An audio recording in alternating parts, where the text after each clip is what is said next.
이제 2019년 제104회 총회 선거 후보자 공청회를 시작하도록 하겠습니다. 우리 선거 후보자 공청회는 2010년부터 시작했고요. 교단적으로 공명선거를 실시하는 안정된 제도가 되었습니다. 또한 한국 교회에서도 모범적인 제도라고 인정받고 있습니다. 올해 선거 후보자 공청회는 총회장 후보 1인, 목사 부총회장 후보 1인, 장로 부총회장 후보 1인, 각 후보 단일 후보가 되었습니다. 그래서 이번 공청회는 단독 후보를 대상으로 실시하지만은 그럼에도 104회 총회 선거를 앞두고 실시하는 만큼 보다 내실 있게 후보자를 검증하고 선거 문화를 선도해 갈 수 있도록 협력해 주시기를 바랍니다. 오늘 선거 후보자 공청회를 위해서 선거관리위원이신 임갑순 목사님께서 기도해 주시겠습니다.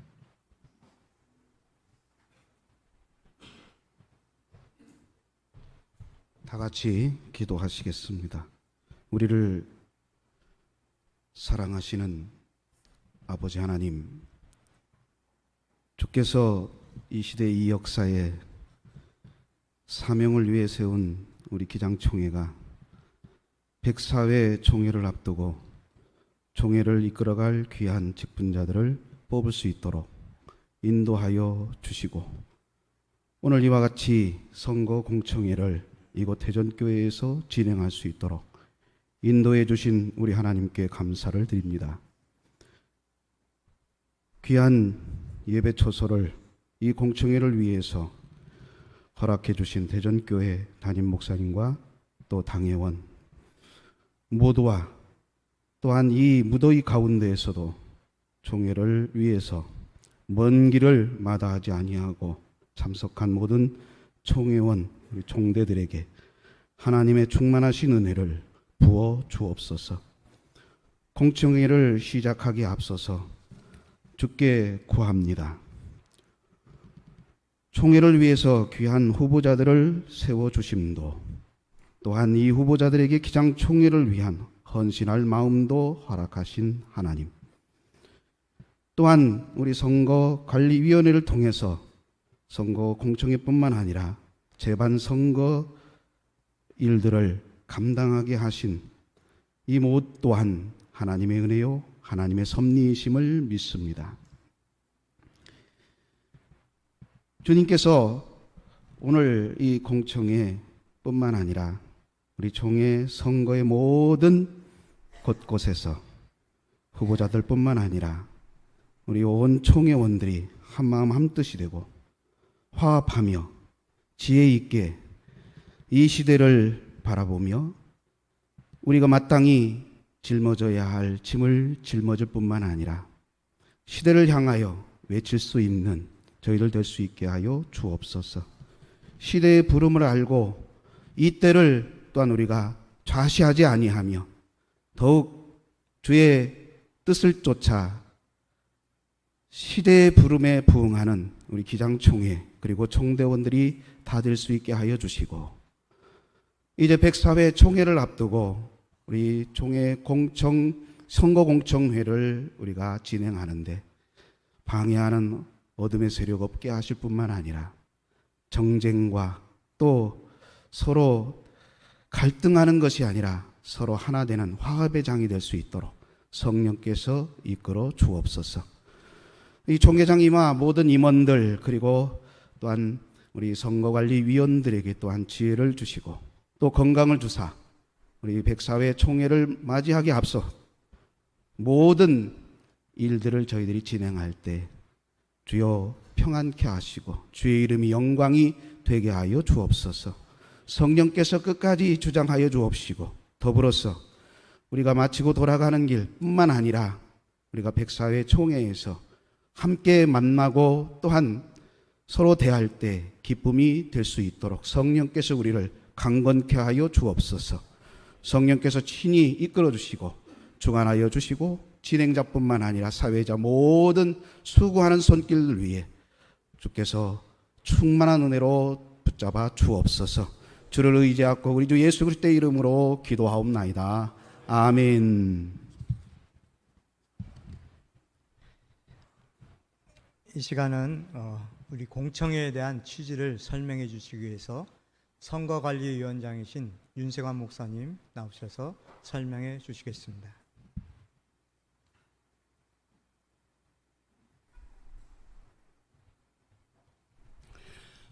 여러분 반갑습니다. 윤세관 목사입니다.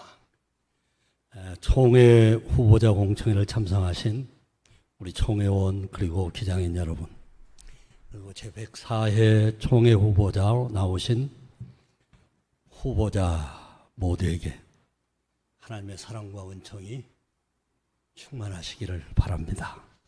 제104회 총회는 남북한 화해와 평화로 그리고 통일과 번영으로 나아가고자 하는 열망과 또 역사적으로 3.1운동 100주년을 기념하는 그리고 임시정부 100주년을 기념하는 뜻깊은 역사선상에 있습니다. 한국교회는 130여년의 선교 역사 속에서 교회는 시대정신을 이끌어왔고 놀라운 발전을 이루어 왔습니다. 그러나 근래에 들어 한국교회는 대내적으로 크고 작은 위기와 어려움들에 봉착해 있습니다. 이를 위해서 함께 기도해야 될 줄로 믿습니다. 우리 기장은 시대마다 예언자적인 예침으로 역사의 하살촉으로서의 시대의 길잡이가 되어 왔습니다. 이 점에 있어서 우리 기장교단 총회장의 역할은 매우 중요하다고 여겨집니다. 그리고 바로 섬기는 리더십을 발휘해 왔습니다. 그래서 총회 선거는 역시 신중해야만 합니다. 과거에도 그렇듯이 지금도 시대와 교회를 이끌어갈 지도자를 이번에도 뽑아야 합니다. 기장 선거 공청회를 통해 교단의 현실을 직시하고 미래를 관망해 볼 수 있을 것입니다. 오늘 선거 공청회는 제104회 총회장과 부총회장, 목사, 장로 후보를 대상으로 진행합니다. 어떤 측면에서는 단독 후보이기 때문에 통과 의례 정도로 생각하고 선거 공청회를 가볍게 여길 수도 있을 것입니다. 그러나 선거관리위원회는 2010년부터 선거 공청회를 개최해 오면서 세 가지 중점을 두고 진행해 왔습니다. 첫째는 선거 공청회는 총회 선거 문화를 개혁하고 공명선거를 실천하며 정책 선거를 선도해 가는 데 있습니다. 둘째로 지역 중심의 축제적인 공청회를 진행하고 바람직한 토론 문화를 선도해 가는 데 있습니다. 마지막으로 세 번째는 한국교회에 관심을 유발하고 한국교회 선거 문화를 선도해 가고 있습니다. 이번 총회 선거관리위원회는 이와 같은 분명한 목적을 가지고 선거 공청회를 준비했습니다. 다만 단독 후보의 점과 효율을 극대화하기 위해서 공청회는 단 한 번 1회 실시하기로 하였습니다. 우리 교단에 정착된 선거 공청회가 좋은 취지 속에서 잘 진행될 수 있도록 여기 참여하신 총회원 여러분들의 협조를 부탁드립니다. 후보자들은 총회를 섬기려는 겸손한 마음으로 성실하고 진실된 마음으로 준비하고 참여해 주시기를 부탁드립니다. 또한 여기 모인 총대원 그리고 기장의 여러분들은 기장을 사랑하는 마음으로 후보자들의 이야기를 잘 경청해 주시고 좋은 질문도 해 주시고 아울러 잘했다 싶으면 격려의 박수도 힘껏 보내주시기를 바랍니다. 불볕대이 매우 덥습니다. 그리고 바쁘신 가운데도 우리 기장을 사랑하는 마음으로 원근 각지에서 참여해 주신 총회원과 또 기장 여러분들에게 다시 한번 깊은 감사를 드립니다. 선거 공청회를 통해 우리 교단의 지도자인 총회장, 부총회장을 선택하는데 큰 밑거름이 될 수 있기를 바랍니다. 여러분, 진심으로 모두에게 감사를 드립니다. 고맙습니다.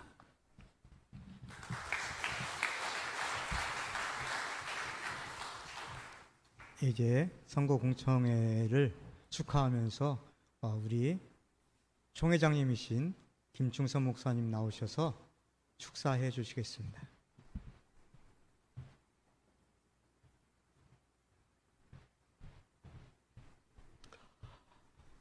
일 년 전 오늘 이 자리에 참석할 때는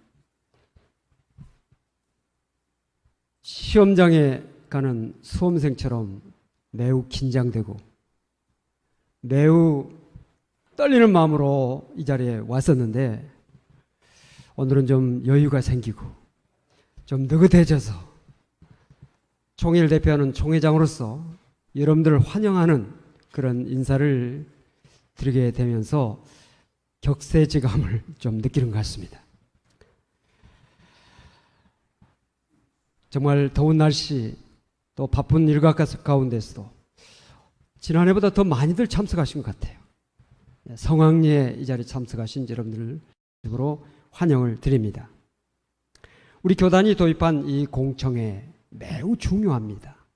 그리고 매우 저의 경험에 있어서 꼭 필요하다, 이런 생각을 하고 있습니다. 왜냐하면 저는 난세에 영웅 난다고 하는 그런 말이 있는데, 저는 사실 너무나 부족한 사람이었는데 이 공청회를 준비하면서 교단의 정책, 교단의 여러 가지 현안에 대해서 관심을 가지고 살피기 시작했고, 그것에 대해서 어떤 나름대로의 어떤 이론을 갖게 됐고, 신문 기자 앞에서나 어떤 자리에서도 우리 교단에 대해서 이야기할 수 있는 준비가 되었어요. 그래서 참으로 우리 교단을 이끌어가는 리더십을 세우는 데 있어서 이 공청회가 꼭 필요하다 하는 것을 저의 경험을 통해서 여러분들에게 말씀을 드리고 싶습니다. 우리 교단의 이 공청회는 아까 말씀하셨듯이 정말 다른 교단이 부루하고 있는 진일보된 선거의 하나의 제도입니다. 이 제도를 우리가 소중하게 여기고 잘 발전시켜서 우리 교단을 이끌어가는 정말 리더십을 세우는 데 있어서 교단의 현안과 교단의 미래를 함께 토론하고 함께 검증하고 함께 소통하는 그런 자리가 되어서 보다 나은 미래를 열어가는 한국교회를 선도하는 우리 교단으로서의 발돋움하는 그런 공청회가 꼭 될 줄로 믿고 또 그렇게 되고 있습니다. 오늘 이 자리가 여러분들이 정말 교단을 사랑하는 마음으로 참여해 주셔서 귀한 자리가 됐습니다. 아무쪼록 이 자리가 정말 하나님께 영광이 되고 우리 교단 발전과 한국교회를 이끌어가는 귀한 큰 걸음을 딛는 기회가 되시길 바랍니다. 감사합니다. 환영합니다. 이 시간은 우리 총회 총무님이신 이재천 목사님 나오셔서 인사 말씀해 주시겠습니다.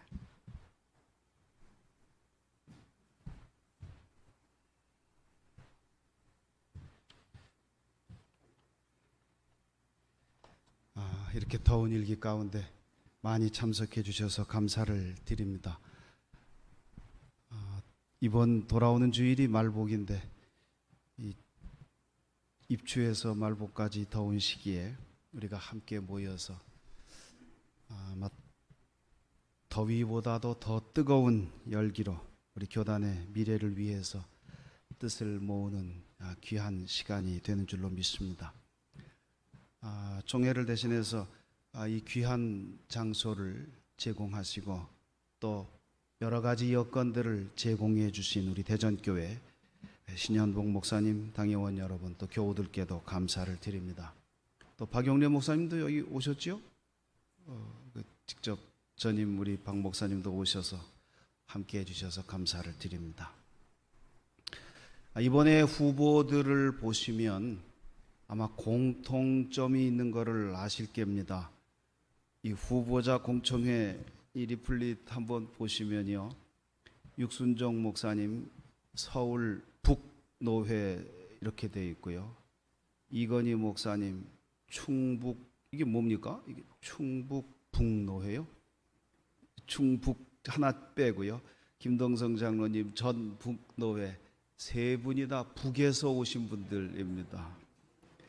이 더운 열기에 좀 썰렁한 얘기입니다만 좀 더위를 잊는 우리 귀한 시간, 북에서 온 분들과 더불어 함께 나눌 수 있게 되기를 바랍니다.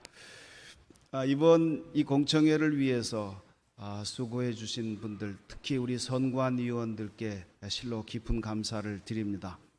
이 선관위원들은 전직 선관위원장님이 2분 포함해서 장님들만 3분이 계세요. 장님들만. 그래서 이재구 목사님, 임갑순 목사님 다 이전에 선관위원장을 경험하시면서도 선관위원으로 봉사해 주셔서 어느 때보다도 원만하고 경륜 있는 그런 선거 관리가 진행되고 있는 것에 깊은 감사를 드립니다. 이번 총회에 이르기까지 모든 문제가 원만하게 진행이 되리라고 믿습니다. 우리 함께 오신 참여하신 모든 분들께 다시금 감사를 드리면서 우리 교단의 우리 104회 내년 2020년에는 더 많은 일들이 우리에게 역사적인 사명으로 기다리고 있는 이 즈음에 함께 뜻을 모으는 소중한 시간을 함께 만들어 가 주시기를 부탁을 드리면서 감사 인사를 드립니다. 고맙습니다.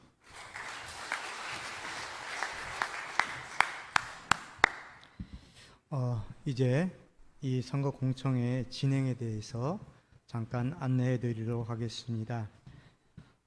공청회 진행은 총회장, 목사 부총회장, 장로 부총회장을 대상으로 개별 질문이 있고요.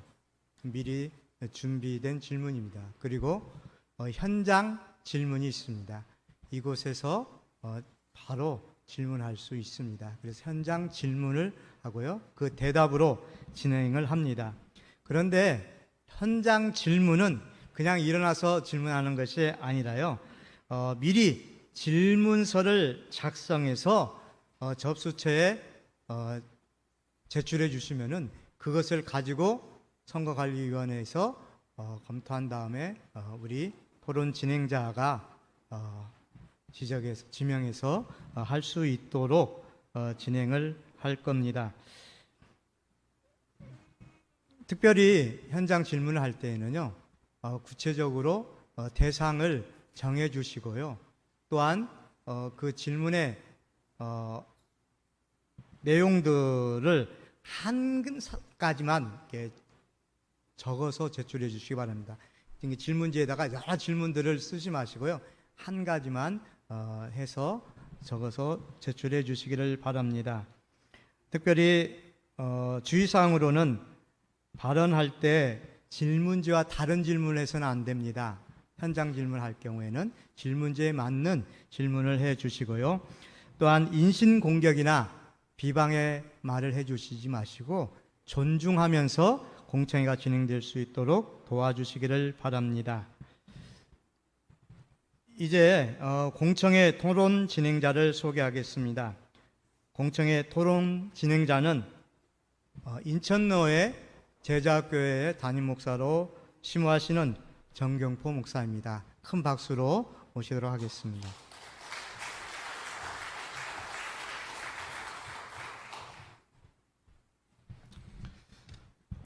진행 순서를 맡게 된 정경표 목사입니다. 공청회 취지와 또 목표, 우리가 나아가야 될 방향에 대해서 많은 말씀을 해 주셨습니다. 굉장히 여러분 무거우시죠? 저도 이 순서를 맡으면서 왜 나에게 이런 걸 맡겨주셨나 그렇게 생각을 해보았습니다. 한편으로는 부담이 되지만은 교단의 발전과 또 미래를 위해서 필요한 일이다라고 여겨져서 순종하는 마음으로 이 자리에 서게 됐습니다. 무엇보다도 제가 바라는 것은 오늘 공청회를 진행하면서 평화롭게, 무엇보다도 축제적인 분위기에서 이 공청회가 진행이 되면서 우리 교단이 향후 나아가야 될 방향들을 좀 함께 모색하고 또 오늘 세우는 일꾼들이 어떤 방향으로 나아가는지 들으며 우리의 의견들을 서로 나누는 그런 축제적인 분위기 가운데 진행될 수 있었으면 좋겠습니다. 그런 의미에서 올해는 공청회를 진행하시면서 여러분들 다른 공청회하고는 약간 다른 면이 있습니다. 예전에는 3분 발언 시간을 드리면은 예비종이 10초 전에 울리게 되었고요. 그리고 아주 그냥 냉정하게 마이크가 꺼지는 그런 공청회를 여러분 경험하셨을 겁니다. 올해는 예비종이 울리지 않고요. 마이크도 꺼지는 일은 없을 겁니다. 단 발언 시간은 3분으로 제한하여서 각 후보자들이 적절하게 그 시간 안에 발언을 할 수 있도록 부탁을 드렸습니다. 혹 전혀 다르게 시간이 넘어간다 그러면은 진행자의 권한으로 정중하게 발언을 중지시키도록 그렇게 하겠습니다. 전체 진행의 큰 틀은 사회자께서 말씀을 해주셔서 우리가 숙지하고 있지만은 그래도 간략하게 좀 소개를 드리겠습니다. 공청회 순서는 크게 후보자 소견을 듣는 첫 번째 시간과 두 번째 개별 질문과 답변의 시간과 세 번째 여러분들이 현장에서 질문해 준 것을 질문하는 현장 질문의 시간과 그리고 마지막으로 후보자 마무리 발언하는 순서로 오늘 공청회가 진행되겠습니다. 순서마다 여러분들 귀를 열으시고 또 마음을 열으시며 우리가 주님의 뜻을 구하고 우리가 나아가야 될, 우리 교단이 나아가야 될 방향들을 함께 고민하고 나누는 그런 시간들로 여러분들 함께 만들어가 주시기를 부탁을 드립니다. 이제 첫 번째 순서는 각 후보자들의 소견을 듣는 시간입니다. 제가 후보자를 소개해 드릴 적에 등단하시어서 이 자리에 서서 후보 소견을 발표해 주시면 되겠습니다.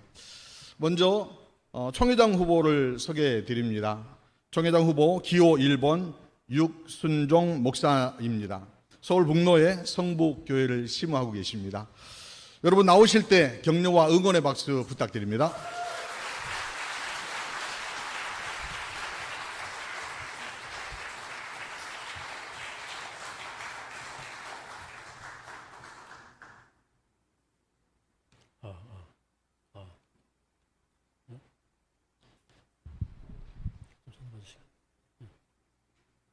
됐습니다.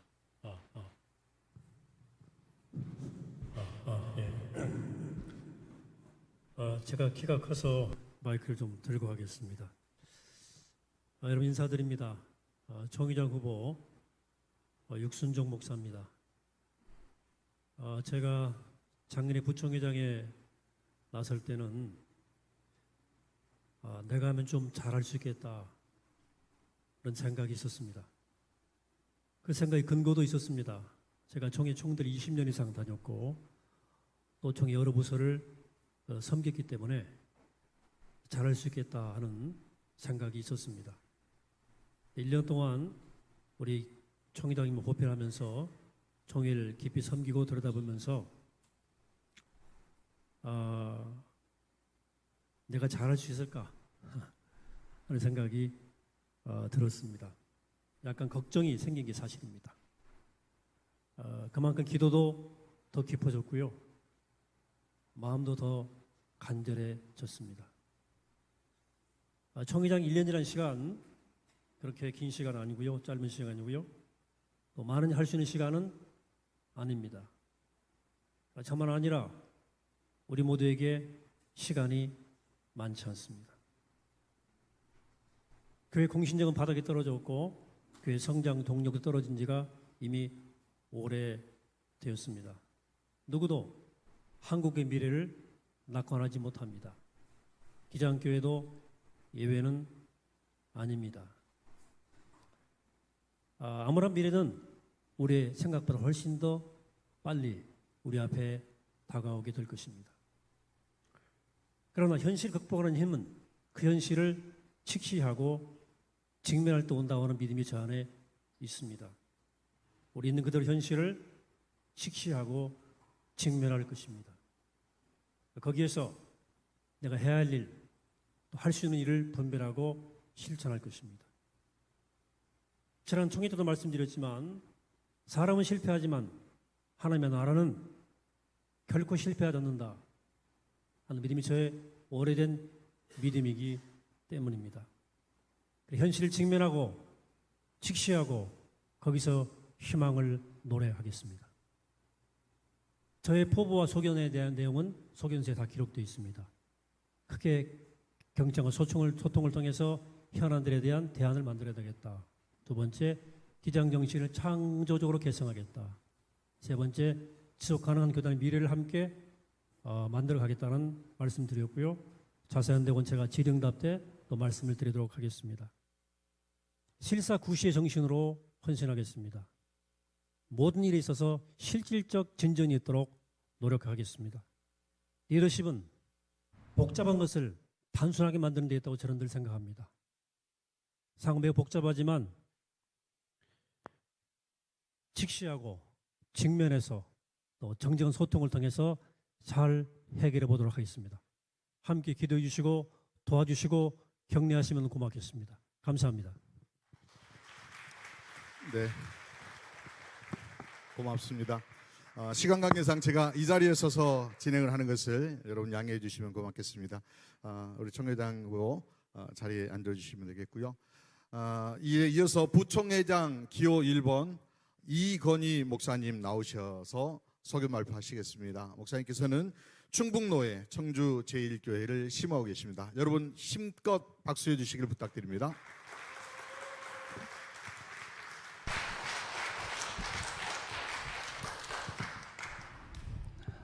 참 덥습니다. 이 더운 계절에 이처럼 공청회에 참여해 주신 존경하는 총대원 여러분 진실로 감사드립니다. 부족한 사람이 후보로서 소견을 말씀을 드리겠습니다. 저는 태어나기 전부터 기장 사람입니다. 그 근거는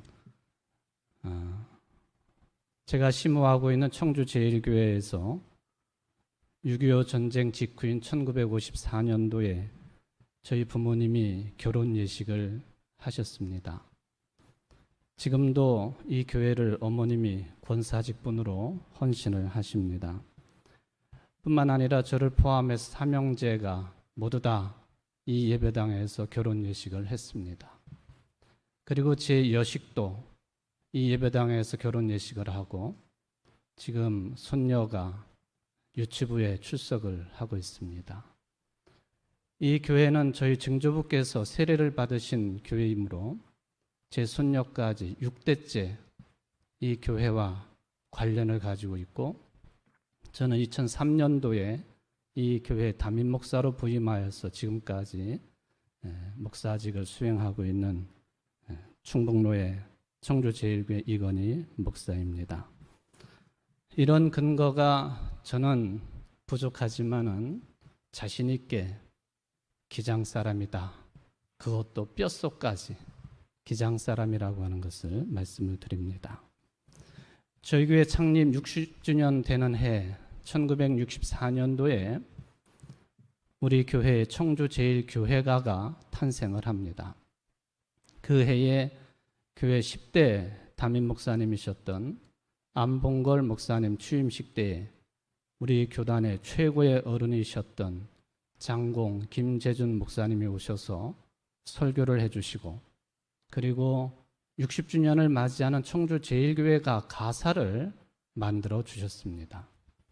우리 교단의 교단가가 나은영 장로님 작곡에 김재준 목사님의 작사인 것처럼 저희 교회의 교회가도 나은영 장로님 작곡에 김재준 목사님의 작사로 지금까지도 교회 창립 기념 주일에는 반드시 이 교회가를 부르고 있습니다. 저는 그 가사의 일부를 좀 소개를 해보려고 합니다. 왜냐하면 이 정신이 곧 저의 정신이고 신앙 고백이기 때문에 그렇습니다. 1절에 사철년 굳은 마음 은혜로 축이시고 하늘나라 씨 뿌리니 열매 맺어 이 교회일세 주님 영광 머무소서 길이길이 머무소서 생명샘 넘쳐 흘러 만백성 살리소서. 4절입니다. 하늘의 빛 땅의 소금 역사에는 누룩되어 새하늘 새 땅 보며 자라느니 이 교회세. 하늘의 빛이 되고 땅의 소금이 되고 역사에는 누룩이 되는 교회, 신앙인, 이게 제 뼛속까지 들어있는 교회관이고 교단을 바라보는 시각입니다. 이러한 교단의 출발 정신과 더불어 또 제 모교회이고 제가 심호하고 있는 청주 제1교회 신앙 고백, 이 정신 그대로 제가 부총회장이지만 총회장님을 잘 보필하고 그리고 교단이 바른 길을 가게 하는데 위대한 신앙 고백과 교단의 정신 그리고 제가 심호하고 있는 교회의 신앙 고백에 따라 열심히 최선을 다하여서 일을 해보려고 합니다. 그러나 부총회장은 역시 부총회장입니다.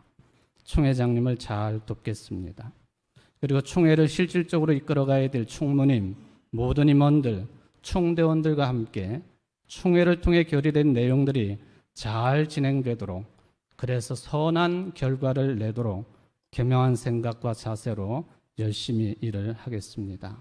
무시로 기도해 주시고 도와주시기를 다시 한번 간곡히 부탁드리면서 경청해 주셔서 매우 감사합니다. 고맙습니다. 감사합니다. 자리해 주시겠습니다. 자, 이제 마지막 순서로 이어서 장로 부총회장 후보 기호 1번 김동성 장로입니다. 전북노회 난상교회를 심하고 계십니다. 장로님 인사드리실 적에 여러분 뜨거운 박수 부탁드리겠습니다. 장로 부총회장에 입후반 전북노회 난산교를 섬기고 있는 김동성 장로 인사드립니다.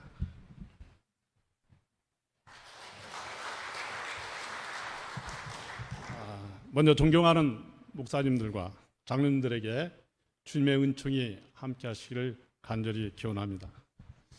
저는 어릴 때 꿈이 난산교회 장로가 되는 것이었습니다. 저희 교회는 112년 된 교회로 일제시대에 신사참배를 반대하다가 교회가 운영하는 학교가 폐교를 당하였고 6.25 동란 때에는 처참한 핍박과 찬탈을 당한 교회였습니다. 유신정부 때는 강인한 목사님을 중심으로 독재 정권과 맞서서 민주화를 부르짖었으며 민족 통일과 농민운동에도 선도적인 역할을 해온 기장의 정신과 어리스며 있는 교회입니다. 저는 이 소년들의 아름다운 역사와 전통을 계승하고 발전시키는 거룩한 소명을 가지고 교회를 섬기는 가운데 과분하게도 총회까지 섬길 수 있도록 교회 주신 것에 대해서 진심으로 감사를 드리며 기장이로서 자부심과 긍기를 가지고 저에게 주어진 사명을 충성되게 감당하겠습니다. 장로로 임직을 받아 전북노회를 섬기면서 노회의 발전과 화합을 위해 노력하였으며 총회에서는 회개와 감사의 직분을 받아 총회 각 기관들의 업무 운영에 대해서 건설적인 의견을 총회에 제출을 하기도 했습니다.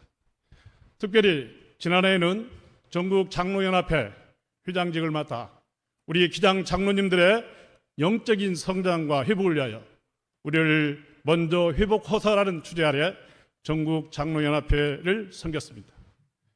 교계 활동을 하면서 저는 한국 교회와 우리 교단의 문제점에 대하여 생각하고 고민하던 중에 장로 부총회장에 입후보하게 된 것입니다. 존경하는 종회원 여러분, 한국 교회는 쇠퇴의 길을 걸어가고 있습니다. 그리고 우리의 앞길을 책임져야 하는 미래 세대가 교회를 떠나고 있습니다. 이것은 교회가 사회로부터 신뢰를 얻지 못하고 그동안 미래 세대에 대한 목회 방향을 심도 있게 계획하지 않았기 때문인 것입니다.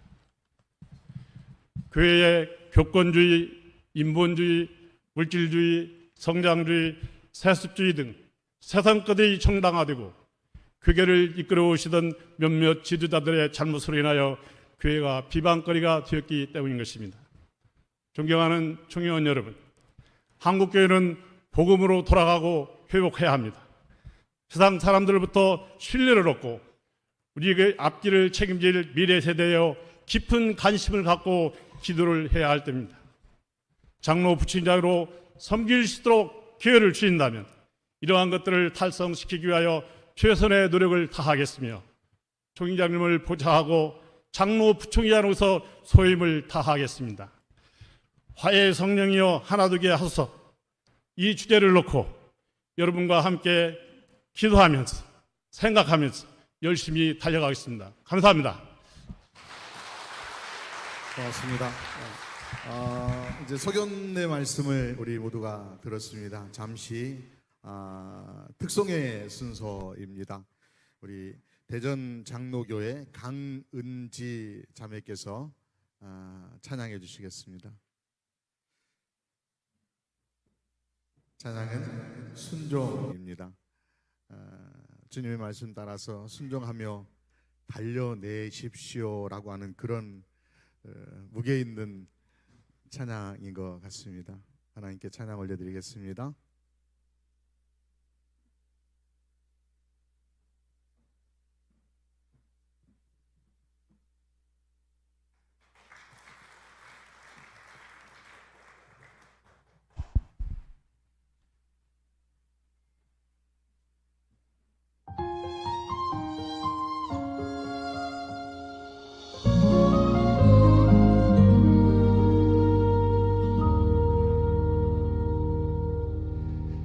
빈손으로 왔습니다. 작은 사랑 가슴에 안고 순종하며 왔습니다. 가슴이 움직이는 대로 이곳에 왔습니다. 나를 버리고 내려놓을 때 내 안에 넘치는 사랑을 보았습니다. 작은 순종에 하늘 문을 여시는 그 사랑에 눈물을 흘립니다. 나 이제 이곳에 서 있습니다. 당신의 사랑 나누며 한 줌의 흙이 되기를 이곳에 나를 묻고 내 생명 다할 때까지 떠나지 않습니다. 사랑 꽃을 피울 때까지.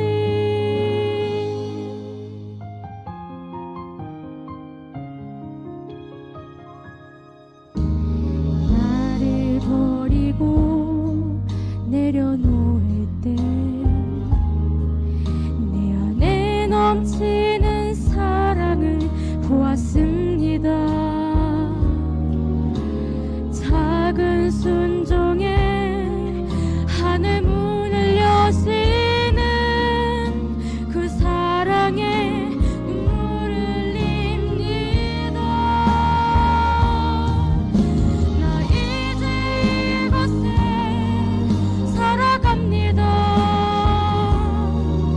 당신의 사랑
감사합니다.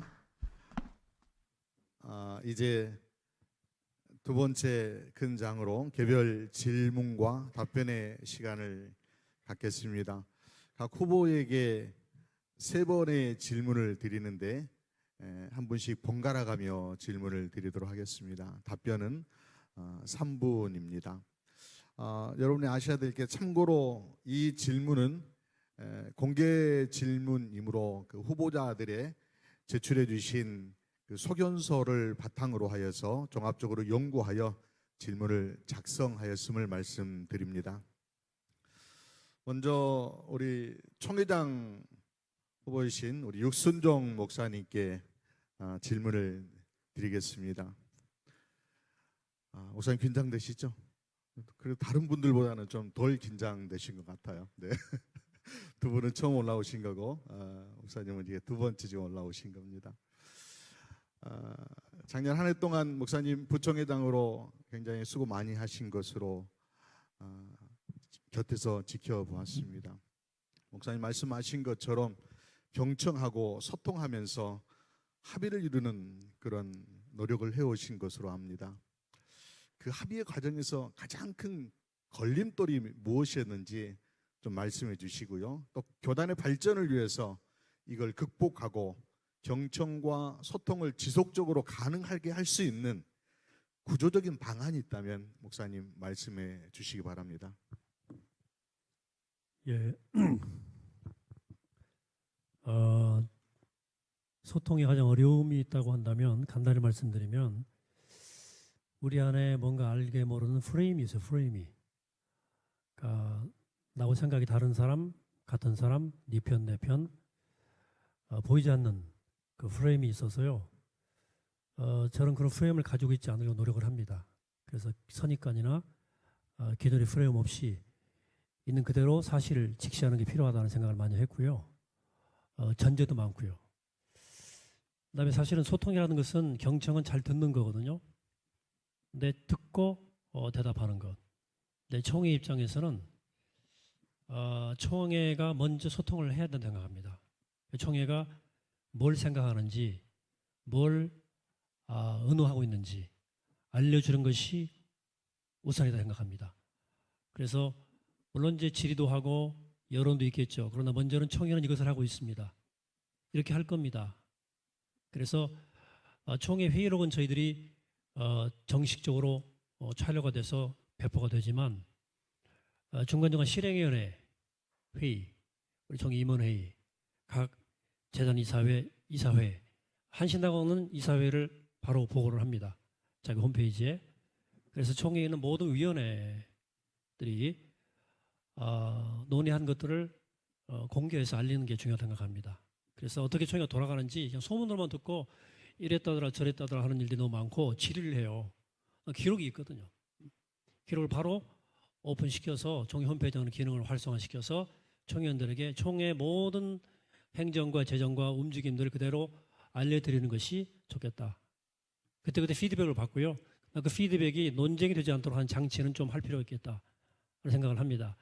그런 의미에서 아마 총회 홈페이지를 조금 손볼 필요가 있겠고요.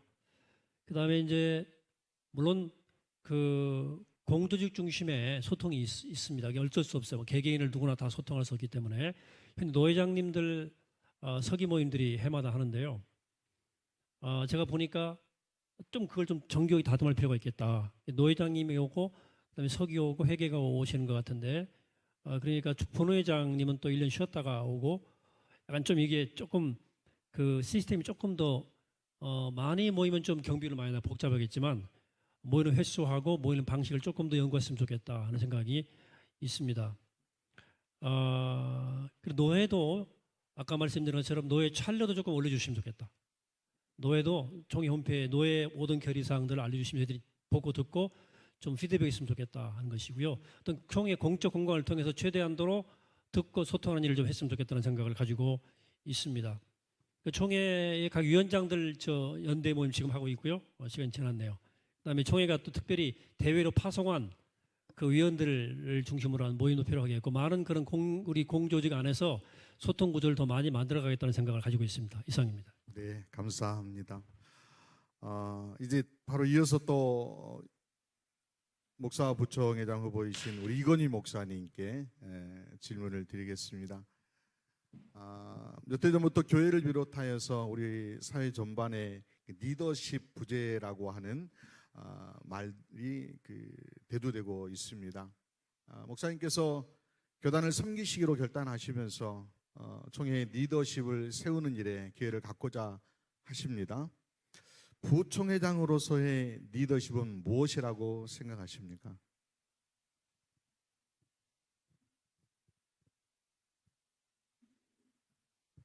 마이크를.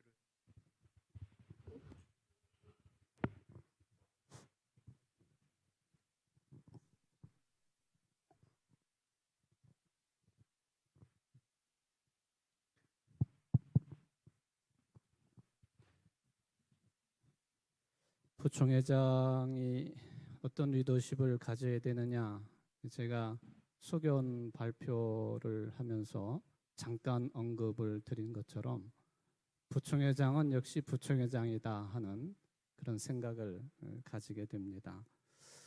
제가 생각할 때 부총회장의 리더십은 분명히 존재하기는 하지만 확연하게 드러나서는 안 된다 하는 그런 판단을 가지고 있습니다. 다행스럽게도 제가 2014년 99회 교단 총회 때 장소도 변산반도 똑같은 장소입니다만은 교단을 섬길 수 있도록 서기로 선임이 되어서 그때 당시에 부총회장님이셨던 최부옥 증경총회장님께서 어떤 자세와 태도로 부총회장으로서의 직임을 수행하고 계시는지를 1년 동안 살펴볼 수 있는 좋은 기회를 가지기도 했었습니다. 얼마나 많은 내용을 말씀하시고 싶으셨을까, 또 이런저런 계획들을 또한 언급을 하시고 싶으셨을까 하는 그런 모습을 옆에서 지켜보면서 부총회장의 리더십은 정말로 드러나지 않는 가운데에서 발휘되는 그런 리더십이 되어야 된다 하는 생각을 해봅니다. 더군다나 이제 제가 부총회장으로 여러분들이 뽑아주시면 이제 당연히 총회장님이 되셔야 될 우리 육순종 목사님, 저하고는 또 신학대학 동기입니다.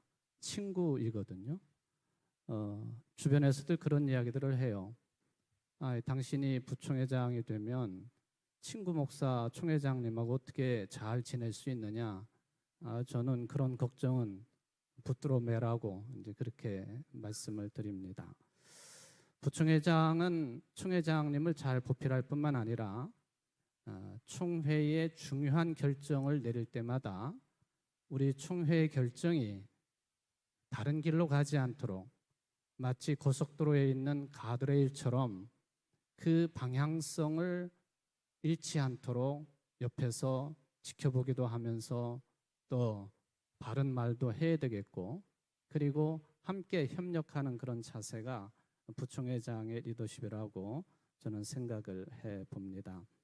이런 태도는 아마도 뭐 그렇게 소극적인 입장을 견지를 하고 있느냐라는 그런 반론도 있을 수 있겠습니다만은 총회의 최고의 리더는 총회장님이기 때문에 함께하면서도 드러나지 않게, 그러나 바른 방향성을 갖고 길을 잃지 않도록 하는 그런 리더십을 가져야 된다고 생각을 합니다. 네, 감사드립니다. 제가 염려했던 부분입니다. 동기가 총회장과 부총회장 되시면은 이게 좀 굉장히 혼란스러울 수도 있겠다 싶었는데 목사님 적절하게 잘 말씀해 주신 듯 싶습니다. 이제 우리 김동성 장로님께 여쭙도록 하겠습니다. 장로님을 제가 뵈니까 교회, 노회, 남신도회, 장로연합회까지 지역과 또 전국을 아우르는 연합회 활동을 많이 하셨습니다. 특별히 지금까지 활동을 해오시면서 많은 그 목회자들과 또 장로님, 평신도들 함께 하셨을 터인데요. 지금 오늘은 장로님을 대표하셔서 교단의 목회자들에게 꼭 하고 싶으신 말씀 있으시면은 아주 편안하게 말씀해 주시기를 부탁드립니다. 먼저 목사님들에게 장로님들을 대표해서 감사를 드립니다. 중소교단인 우리 교단에서 목회하는 것이 참 힘드실 텐데 참고 이게 최선을 다해서 열심히 하시는 걸 보고 고맙기도 하고 감사하기도 하고 또 한편으로는 미안하기도 합니다. 저희 교단 모든 것이 부족하기 때문에 그렇습니다. 감히 장로가 어떻게 목사님한테 말씀을 하겠습니까? 근데 굳이 한마디 한다면 어떤 현안 문제가 생겼을 때 목사님은 장로님 입장에서 한번 생각해보고 장로님은 목사님 입장에서 생각을 해서 어떤 문제를 해결했으면 좋겠습니다. 제 좌우명이 역지사지입니다. 역지사지 입장에서 서로 상대방의 입장에 있어서 생각하면 모든 것이 다 해결됩니다. 서로가 서로를 인정해야 합니다. 목사는 장로를, 장로는 목사님을 인정하면서 교회나 총회나 노예를 운영해가면 정말 하나님이 원하시고 바라는 그런 모임이 될 것입니다. 그래서 여러 가지 많지만 제가 꼭 부탁하고 싶은 것은 서로가 서로를 인정하면서 역지사지 입장에서 일을 해주시면 고맙겠습니다. 이렇습니다. 예, 잘 알겠습니다. 제 역지사지 잘 하도록 하겠습니다. 제가 지금 굉장히 저도 진행을 하면서 떨리는데 장로님 얼마나 떨리실까 또 이렇게 마음이 공감이 되어집니다. 이제 다시 또 여유로우신 우리 육순종 목사님께 질문을 드리도록 하겠습니다. 교단의 미래를 걱정하시고 또 방향을 모색하는 목사님의 마음을 소견서에서 확인할 수 있었습니다. 목사님께서 말씀하셨던 강한 교회, 선명한 신학 지향, 또 목회적으로 잘 준비된 교회를 교단의 미래상으로 말씀을 해 주셨습니다. 자, 이런 목표를 가지고 계시는 목사님께서 현장 목회는 어떻게 하시는지 목사님의 목회 이야기를 좀 한번 들어보고 싶습니다. 부탁드립니다. 네. 저 성북교회 19년째 목회하고 있는데요. 제가 제 포부에도 세 번째 지속 가능한 교회에 대한 고민이 있다고 말씀드렸지만 지금 사실은 제 19년 목회 전반기에 얻어놓은 그 열매들 또 결실들 지금 좀 까먹고 있는 과정입니다. 그러니까 이제 교회 지역이 이제 정착된 지역이 수일이가 유동인구가 없고 또 이제 제가 무능하기도 하고 그렇지만 전반적인 교회가 좀 어렵고 그래서 그 초신자들이 별로 오지 않습니다. 이동신자들 가끔 오고요. 그래서 좀 이게 교회가 조금 좀 그 동력이 좀 떨어지고 있는 느낌이 들고 있는 그런 시점을 제가 지나고 있습니다. 그래서 제 고민이 저야 뭐 한 60대를 넘었기 때문에 어느 정도 버티겠지만 앞으로 교회가 지속 가능할까? 계속 이런 식으로 가면 어떻게 될까? 고민이 되게 깊은 고민이 있습니다. 교회는 주름할 때까지 존재하고 힘있게 사역해야 되니까. 그래서 저희 교회는 조금씩 사실은 뭐 안 보이게 줄고 있는데 헌금이 그런 대로 버텨주는 것은 그 40대, 50대 초반들이 버티는 힘이 좋아요. 재정 기여도가 높습니다. 40대가. 그것은 제가 부임해서 집중했던 20대들이 지금 40대가 된 거예요. 다음 세대에 대한 나름대로의 투자, 애정을 가지고 목회했던 제 40대가 있었기 때문에 오늘 그런 대로 좀 버티고 있다는 생각이 들어서 지금도 마찬가지예요. 다음 세대 전략이 교회 미래에서 굉장히 중요하다. 그래서 다음 세대 전략을 세워야 되는데 지금 총회가 우리 총민 중심으로 해서 뭐 청년들 집회도 하고 하는 거 참 좋다 생각합니다. 근데 사실은 담임 목사 시니어 리더십이 그 전략을 정교히 가져야 됩니다. 그래서 교단적으로 다음 세대 시니어 그룹들의 전략 세미나를 해야 된다고 생각합니다. 담임 목사를 불러야 돼요. 청년들 모은 것도 굉장히 중요하지만 담임 목사가 와야 됩니다. 담임 목사들이 모여서 트렌드를 읽고 고민하고 대안을 만들어내야 됩니다. 꼭 필요하고요. 사실은 지금 어린 아이들이 교회가 무슨 뭐 부패했다 그래서 안 오는 게 아니라 재미가 없어서 안 오는 거예요. 맥을 제대로 짚어야 됩니다. 재미와 의미예요. 우리 시대는 교회가 재미있고 의미 있으면 오는 거예요. 그래서 문제는 콘텐츠의 문제입니다. 그러니까 이 우리 시대에 이 변화된 시대에 사람들이 요구하는 콘텐츠, 교회를 구도자로 오는 거거든요. 교회는 NGO가 아니거든요. 내가 왜 살아야 되나? 무엇을 위해 살아야 되나? 이런 전제를 좀 물음을 가지고 오는데 여기에 대한 다양한 컨텐츠를 가지고 있으면 오는 거죠. 작지만 강하다는 말은 세다는 말이 아니에요. 세다는 게 아니고 강소교란 제 뜻은 공동체 만족감이 있으면 됩니다. 규모가 중요한 게 아니고 내가 가서 행복하고 내 존재의 의미를 깨달을 수 있고 하는 그런 자족적 공동체를 만든다는 것입니다. 그래서 그러게 여러 가지 제가 고민하고 있는데 어떤 시간이 좀 돼서 그래서 필요에 있으면 제가 나중에 더 말씀드리겠습니다만 그래서 조금 더 우리가 교단적으로 같이 고민하면서 목회적 지원을 좀 강화했으면 좋겠다 하는 생각을 저는 가지고 있습니다. 이상입니다. 네, 감사합니다. 들어야 될 말씀이 좀 더 많은 것 같다는 그런 느낌이 있습니다. 기회가 되면은 또 한번 목사님의 목회 이야기를 우리 함께 나눌 수 있으면 좋겠습니다. 자, 이건희 목사님께 이제 목사님 또 질문을 또 드리도록 하겠습니다. 목사님 소견서를 찬찬히 읽어보니 평화 공존의 자세로 일하시겠다 이렇게 말씀하셨습니다. 현재 우리 교단은 그 수년간 풀지 못한 다양한 문제들이 있습니다. 한신학원, 또 아카데미 하우스, 한기장 복지재단 듯 풀릴 듯 풀리지 않는, 또 소문만 무성하고 의견은 분분하고 서로 상처를 주기도 하고 받기도 하는 그런 문제들이 있는데 이런 문제를 평화롭게 해결해 가기 위한 그 목사님의 구체적인 지혜를 이 시간 좀 함께 나누어 주시기를 바랍니다. 네. 당신에게 그런 그 난제들을 풀 수 있는 구체적인 방안이 있겠느냐 하고 저에게 물어보시면 저는 뚜렷한 답변을 드리기는 쉽지 않겠다 하는 그런 생각을 해보고요. 1차적으로 우리 교단이 안고 있는 많은 문제들, 제가 부총회장이 되면 1년 동안 배우는 자세가 굉장히 필요하리라고 보여지고요. 도대체 우리 교단의 현안이 뭐냐, 또 풀어야 될 과제가 뭐냐, 이런 것들의 근본적인 원인이 무엇인지를 잘 접근을 하겠습니다. 상황을 파악해야만이 그에 따른 대처가 나오게 마련이기 때문에 그런 것이죠.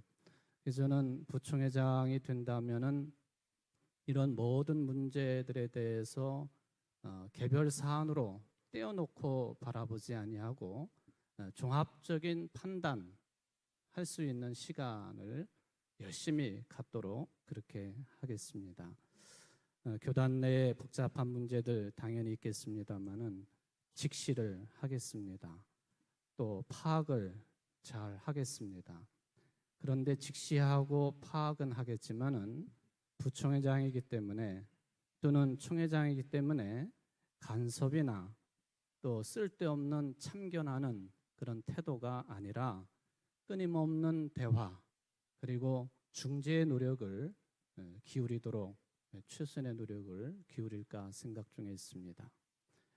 요즘에 제 목회도 그렇고 인간관계도 그렇고 또 어떤 사안을 대하는 그런 입장에 있어서 저를 항상 사로잡고 있는 화두가 하나 있다 그러면은 이미 그 책을 여러분들이 많이 접하셨으리라고 생각이 되어집니다만은 당신이 옳다 그겁니다.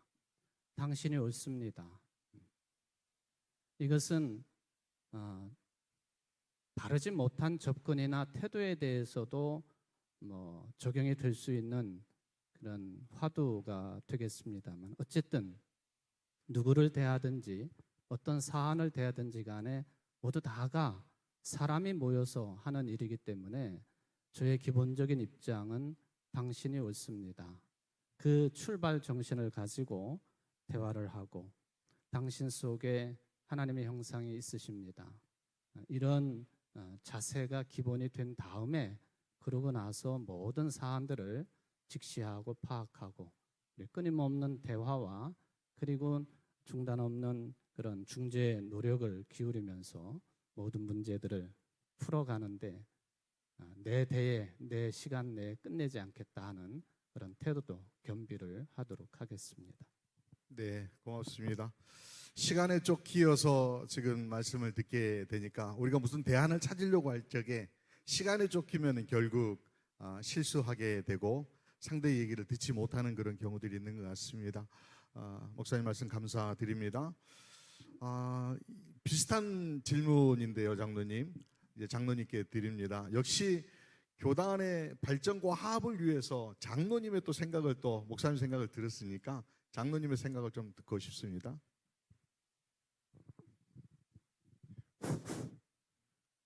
장로 부총회장은 총회장을 보좌하는 데 있는데 장로를 대표해서 목사님들과 장로님들이 그 가교 역할을 잘해서 교회에서나 총회에서나 노회에서나 소통이 잘 되게 함으로써 정말 합력하여 선을 이뤄서 백사회에게는 하나 되는 그런 총회가 될 수 있도록 노력을 하겠으며 백사회 그 총회 주제가 화해의 성령이여 하나 되게 하소서입니다. 교단 내에 많은 갈등과 분쟁과 불신이 내재되어 있는데 이번엔 총회장님과 함께 이 문제를 적극적으로 접근해서 하나 되도록 노력을 하겠습니다. 또 교단에 있는 여러 가지 현안 문제들이 여러분도 알다시피 많이 있습니다. 이 문제가 생기는 것은 우리가 서로 신뢰를 하지 않기 때문에 생기는 문제가 많이 있습니다. 그래서 장로 부총회장으로서 우리 서로 회원들 간에 신뢰를 갖도록 신뢰가 회복되도록 노력해서 올 104회에는 우리의 모든 사업이 잘 되도록 노력을 하겠습니다. 네, 짧은 답변 너무 감사드립니다. 시간 좀 촉박했는데요. 저도 할 말이 많은데 시간은 쫓기다 보니까 멘트를 줄일 수밖에 없는 것 같습니다. 세 분 다 말씀을 하셨는데 공의 소통하시겠다, 화해하시겠다, 화합하시겠다라고 하는 그런 주제를 가지고 말씀을 해주셨습니다. 아마 104회 세 분이 임원으로 선출되셔서 활동하시면은 어떤 해보다도 많이 듣고 또 소통하는 그런 해가 되리라고 생각을 합니다. 이제 그 여유로우신 우리 총회장 후보이신 육순종 목사님께 공통 질문으로 마지막 제가 드리겠습니다. 목사님이 이제 총회장으로 선출되심을 전제로 제가 드리는 말씀입니다. 재임 기간 중 목사님께서 가장 집중하고 싶은 역할은 무엇이며 또 교단의 미래를 위해서 해결하셔야 되는 우선순위, 현안의 우선순위를 정하신다고 하면은 세 가지 정도로 하셔서 말씀해 주시기를 바랍니다. 예, 질문 주셔서 감사합니다. 총회장이 되면 제 첫 번째 집중 과제는 한신대학교 문제입니다. 아마 제 총회장 임기 전체를 그 일에 할애할 수도 있습니다. 우리 교단이 잉태한 학교입니다. 우리가 많은 고민과 생각 끝에 잉태한 교단이고 지금도 우리가 사랑하는 교단의 학교인데 매우 미래가 불투명하고 지금 정리가 안 되고 있어서 몇 년째 지금 총회 결의도 진행이 안 되고 여러 가지 모양으로 학내도 복잡하고 그렇습니다. 그래서 우리가 애정을 가지고 사랑을 가지고 총회가 관심 가지고 뭐 총회가 학교를 지배한다는 뜻이 아니고요. 학교 협조를 받아서 우리가 원하는 방향으로 학교를 잘 인도해 가야 되겠다 하는 마음을 가지고 제가 한신교 특위도 한 2년 활동했기 때문에 아는 내용을 가지고 진지하게 접근하고 소통해서 좋은 결과 만들도록 하겠습니다. 목회적 지원을 좀 강화시켜서 우리 교단처럼 목회적 지원이 약한 교단도 드뭅니다. 예컨대 성경 66권을 가르치려면 시중의 교재를 보면 거의 근본주 신학에 깔린 교재가 70%입니다. 우리 신학으로 성경을 가르칠 교재가 지금 구약 문제방 넘기, 신약 문제방 넘기, 오효종리 목사가 쓴 교재 하나 있고요. 복음서랄지 뭐 요한서신이랄지 예언서를 가르칠 수 있는 교재가 없어요. 심각한 겁니다. 심각한 겁니다. 교단의 신학으로 가르칠 성경 교재가 없다는 것은 문제거든요. 뭐 다른 거 말할 것도 없고요. 그래서 교단 신학을 전제한 그 목회적 지원이 다양하게 좀 돼야 되겠다. 그래서 그 목회지원부하고 한신대학교, 그다음에 교육원, 그다음에 목신년 기타 우리 교단의 NGO들이 연대해가지고 머리를 맞대고 목회적 지원할 수 있는 모든 역량을 동원해서 교회를 지원해야 됩니다. 총회는 교회를 강화시켜줘야 됩니다. 총회는 교회를 도와줘야 됩니다. 목회를 도와줘야 됩니다. 그리 집중했으면 좋겠습니다. 세 번째는 우리 교단의 문제는 지금 투명성의 문제도 있지만 전문성의 문제입니다. 제가 이제 여러 가지를 해봐 보니까 이게 우리 교단의 모든 운영에 있어서 전문성이 부족해요. 그러니까 이제 뭐 총회 재산을 다루는 분야도 그렇고 연금도 그렇고 뭐 한신대 이사도 그렇고요. 사실은 전문가 그룹이 있어야 되는데 사실은 제가 지난번에 아카데미스 토탈 임대할 때도 일부 관여가 됐습니다만은 우리가 선의와 관계없이 안목이 부족한 거예요. 전문성이 부족한 겁니다. 전문가가 네트워크가 잘 안 돼요. 그래서 노예도 가급적이면 공천하실 때 정치적 공천 말고 정말 실질적 공천을 해달라. 그리고 이 총회 구조가 안 되면 다른 구조를 통해서 총회 안에는 전문가 그룹을 네트워크시켜서 총회가 모든 행정과 재정 운영에 있어서 전문성을 제고하는 일을 제가 좀 관심 가지고 들여다보고 또 도울 수 있으면 돕도록 하겠습니다. 이상입니다. 네, 감사합니다. 한신대 문제와 또 목회적인 그 지원, 전문가를 네트워킹하는 그런 일들을 통해서 1년 동안 헌신하시겠다라고 말씀하셨습니다. 우리 총대들과 기장 모든 공동체가 목사님이 하시는 일들을 함께 보며 또 지지하고 또 협력해 나아갈 것을 아마 뭐 많이들 많이 생각하시리라고 생각합니다. 이제 이건희 목사님께 질문을 좀 드리도록 하겠습니다. 목사님의 소견 마지막 부분에 보니까 희망을 전하는 애언자적인 상상력을 품고 감당하시겠다 이렇게 말씀하셨습니다. 목사님 꿈 많이 꾸십니까? 현실에서는 꿈은 품되 대안을 찾고 실행하는 게 또 총회 임원들이라고 생각되어집니다. 그러기에 또 그 길이 고단한 길이 될 것이다라고 생각하는데 목사님께서 품고 계셨던 예언자적인 상상력은 무엇인지 말씀해 주시고 또 어떻게 한 해 동안 또 총회장님과 여러 임원들과 함께 구체적으로 이걸 실행해 가실 계획이신지 목사님 계획을 듣고 싶습니다. 예언자적인 상상력이라고 하는 이 표현은 저의 독창적인 표현은 아닙니다. 이미 신학대학을 다닐 때에 한 교수님의 책을 통해서 접하게 되었고 지금까지도 40년이 넘었지만은 이 예언자적인 상상력이라고 하는 이 표현은 저를 사로잡는 표현 중에 하나가 되겠습니다. 여러분들이 잘 아시는 월터 브루지만이라고 하는 교수가 그런 책을 펼쳤습니다. 예언자적인 상상력, 지금 저한테 꿈을 자주 꾸느냐고 여쭤보셨는데 꿈을 매일 꾸지는 않지만 저는 아주 중요한 꿈들을 자주 꾸는 것 같아요. 그래서 제 컴퓨터 옆에는 새벽 기도회 끝나든지 또는 뭐 새벽에 꾼 꿈들을 기록하는 꿈노트가 저에게는 있습니다. 그래서 몇 월 며칠 몇 시쯤 어떤 내용의 꿈, 그게 일어나자마자 그것을 휴대폰에 저장을 하거나 해서 노트에 꼭 옮겨 놓습니다. 뭐 그런 꿈뿐만 아니라 제 이 꿈은 교단과 그리고 노회, 교회를 사랑하는 마음의 그런 상상력이라고 생각을 합니다. 이분이 예언자적인 상상력이라고 하는 표현을 할 때에 이런 이야기를 합니다. 우리들이 비판을 당연히 해야 되는데 비판을 하되 애통하는 마음으로 비판하자. 이게 이제 예언자적인 상상력의 한 부분이 되겠습니다. 애통하는 마음으로 건전한 비판이 이루어져야 된다. 그러고 난 다음에 그리고는 그런 비판으로만 머무는 것이 아니라 숭영과 시를 통한 예언자적인 상상력을 통해서 개인과 공동체 안에서 활성화를 이루어라. 이게 이제 월터 브루지만이 주장한 내용이고 저는 이걸 전적으로 공감을 합니다. 우리 교단 비판하는 일에 있어서는 아주 건전한 비판, 또 진리에 근거한 비판, 성서 정신의 비판, 우리 교단을 따라올 교단은 없다. 저는 그렇게 자부심을 갖습니다.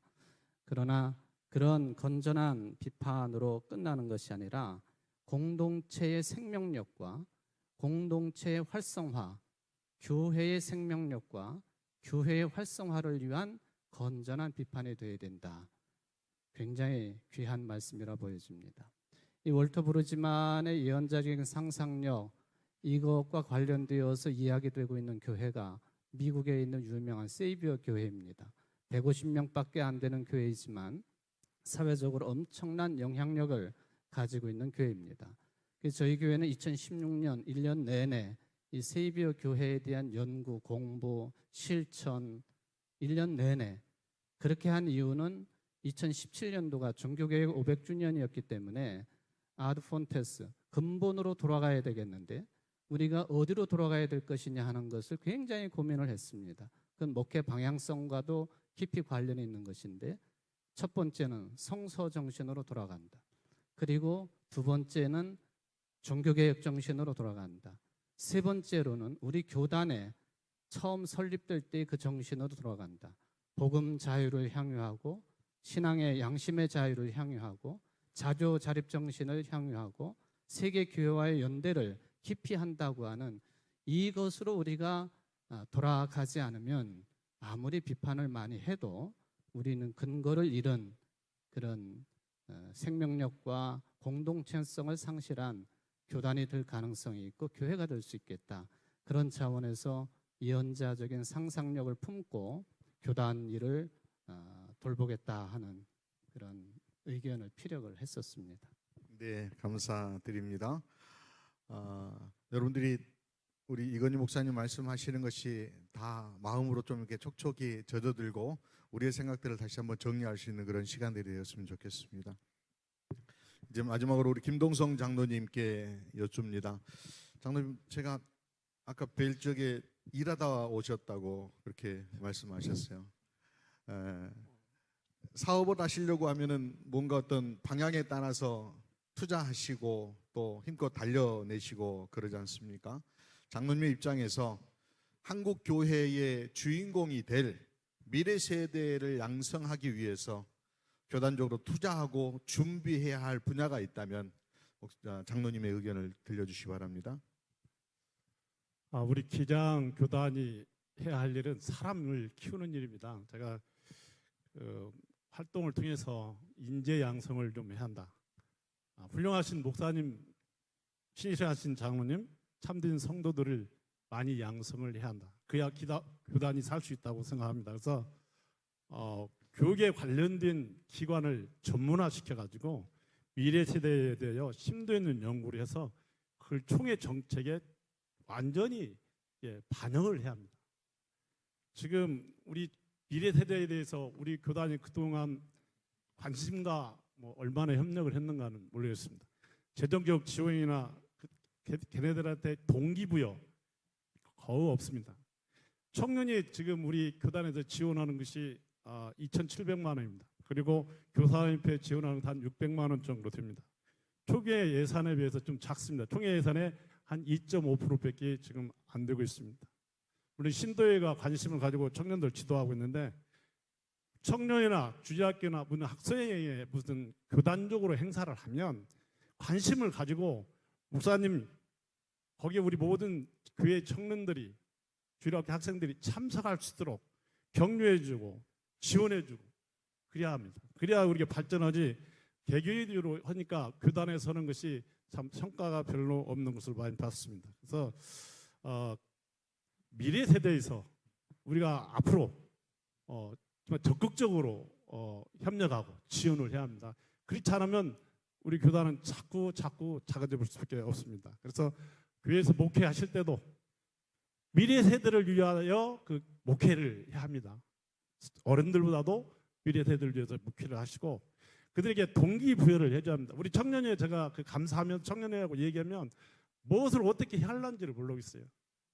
그들에게 교단에서 동기부여를 합니다. 한 가지 예를 들어서 저희들이 전북로에서 한번 하려다 못했는데 청년들이 좋아하는 그 찬양단을 한번 만들어서 그들이 일을 할 수 있도록 같이 모여서 같이 공감하고 일할 수 있는 그런 걸 만들어준다든가, 아니면 우리 교단에서 MOU를 맺은 캐나다 선교회 같은데 단교 선교회 가는 그런 학생들 모여서 교류도 하고 유학생도 좀 보내고, 그래서 인재 양성을 하는 것이 미래 세대를 위한 그런 우리 교단이 해야 할 일 아닌가. 그래서 앞으로 우리 교단이 미래 세대에서 적극적인 투자를 해야 한다고 생각합니다. 네, 감사합니다. 지금까지 이제 후보자에게 개별 질문과 답변을 소견서를 바탕으로 하여서 연구한 내용들 중심으로 질문을 드렸습니다. 지금 이 시간에는 이제 현장 질문을 하는 시간을 갖도록 하겠습니다. 질문자가 질문을 하실 적에는 먼저 어느 분에게 질문을 하는지 질문하시는 분은 대상을 정해주시고, 질문의 내용은 간략하게 1분 이내에 정리하셔서 질문을 해 주시면 되겠습니다. 첫 번째 질문을 해 주실 분은 우리 대구노회 성락교회를 심어 계시는 임연호 목사님 질문해 주시겠습니다.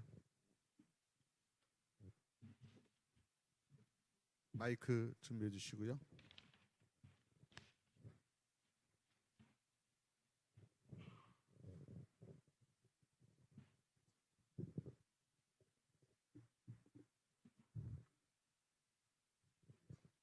대구노회 임연호 목사입니다. 먼저 질의하기 전에 우리 교단을 섬기기 위하여 출마하신 세 분에게 감사를 드리면서 깊은 신뢰와 지지를 보낸다는 말씀을 드리며 질의하겠습니다. 세 분에게 제가 질문지를 했는데요. 선관위 측에서 제가 드린 질문 가운데 우리 김동성 장로님에게 드린 질문은 중복된다고 해서 빼고, 저는 우리 육순종 목사님 그리고 이건희 목사님 두 분에게만 질의하도록 하겠습니다. 우리 육순종 목사님께서 지난 1년 동안 부회총회장으로 수고하시면서 교단의 현안에 대해서 이해가 있으실 텐데, 지금까지 최선의 길을 찾기 위하여서 몇 년 동안 끌어온 문제들이 있습니다. 그것에 대해서 올해는 그래도 이제는 좀 매듭을 지어야 하지 않을까 생각하면서 소견서에 보니까 우리 목사님께서 총회장으로서 결단하는 일에 주저하지 않겠다라고 말씀하셨는데, 과감하게 결정하고 단호하게 시행해 나가는 결단의 리더십을 발휘해 달라 부탁드리면서 질의하겠습니다. 우리 총회법과 사회법, 한기장 복지재단에 달라서 많은 문제가 있는데, 현실적으로 이 법이 다르지만 기장총회법의 정신에 의하여서 우리 한기장 복지재단이 운영될 수 있도록 어떻게 하시겠는지 묻고 싶고요. 우리 이건희 목사님에게는 한신대 우리 발전기금 교단 교회들이 헌금하면서 기숙사를 짓기를 위하여 헌금한 것으로, 목적성 헌금으로 우리 모두가 알고 있는데 그것이 전용되었다고 하는 이야기를 지난 총회 때 들었습니다. 혹 이 과정을 알고 계시면 말씀해 주시고, 그리고 이 문제를 어떻게 풀어가실지 견해를 밝혀주시기 바랍니다. 이상입니다. 육순종 목사님 말씀해 주시기 바랍니다.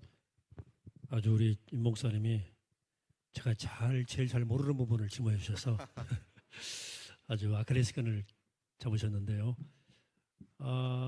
한신대학도 마찬가지고 한기장 복지장도 마찬가지고 이제 사회법 혹은 사학법이 교단의 관여를 배제하는 쪽으로 가기 때문에 그걸 가지고 이제 어려움이 있는데요. 사실 그건 서로의 스킨십 문제입니다. 신뢰 문제고, 아무리 사회법이 복지재단이나 대학을 보호하기 위해서 그렇게 한다 하더라도 총회가 잉태한 재단이기 때문에 총회 지도를 받도록 해야죠. 명분의 문제도 있지만 실제적인 이해관계 문제도 있어요. 명분의 문제는 분명히 총회가 선언을 할 겁니다. 이번에 이 문제를 조율하는 위원회가 만들어져서 정관의 기장 정신을 명기를 해라. 상임이사제도 복원시켜라. 그리고 이 총무는 장인지기사로 들어간다. 이런 여러 가지 조항을 해서, 그다음에 국장이 임기 문제 명기해서 총회가 복지재단을 끌어갈 수 있는 토대를 만들어 주셨고요. 그리고 그런 것들이 진행되는데 또 원칙적 선언을 총회가 할 겁니다. 이번 총회 때 할 거고, 실질적인 문제를 진행하는데 어려움이 있을 때는 그 협상과 조율을 해야 됩니다. 조율해서 여러 가지 수단을 동원해서 총회 결의가 집행될 수 있도록 저는 이제 총회장으로서 법이 허락한 모든 수단을 동원해서 이런 문제에 개입할 겁니다. 총회장은 모든 위원회에 갈 수 있어요. 총회가 결정한 사항에 대해서 집행이 안 될 경우에 제가 가든지 오시라고든지 가든지 해서 총회 결의를 설득하고 제가 설득을 당하든 설득하든 총회 결의를 할 수 있도록 제가 총회장의 권한을 최대한 동원해서 일이 진행될 수 있도록 노력하고 애써보겠습니다. 고맙습니다. 네, 고맙습니다. 가시겠다고 하십니다. 네. 열심히 하시면 되겠습니다. 자, 이제 우리 부총회장 이건희 목사님 답해 주시면 되겠습니다. 네. 그 한신대학교 발전기금을 각 교회가 어려운 가운데서도 헌금을 하시고, 이거는 목적 헌금이죠. 목적을 위한 헌금은 반드시 그 목적대로 사용이 돼야 되는 게 원칙입니다. 그것이 이루어지지 아니하고 다른 용도로 사용이 되어질 때에는 우리 교단이 그런 문제 때문에 몇 년 동안 마음 아파하고 또 힘든 일들도 있었기 때문에 우리가 매우 조심을 해야 될 그런 그 일 진행 중에 하나라고 이제 생각을 해 봅니다.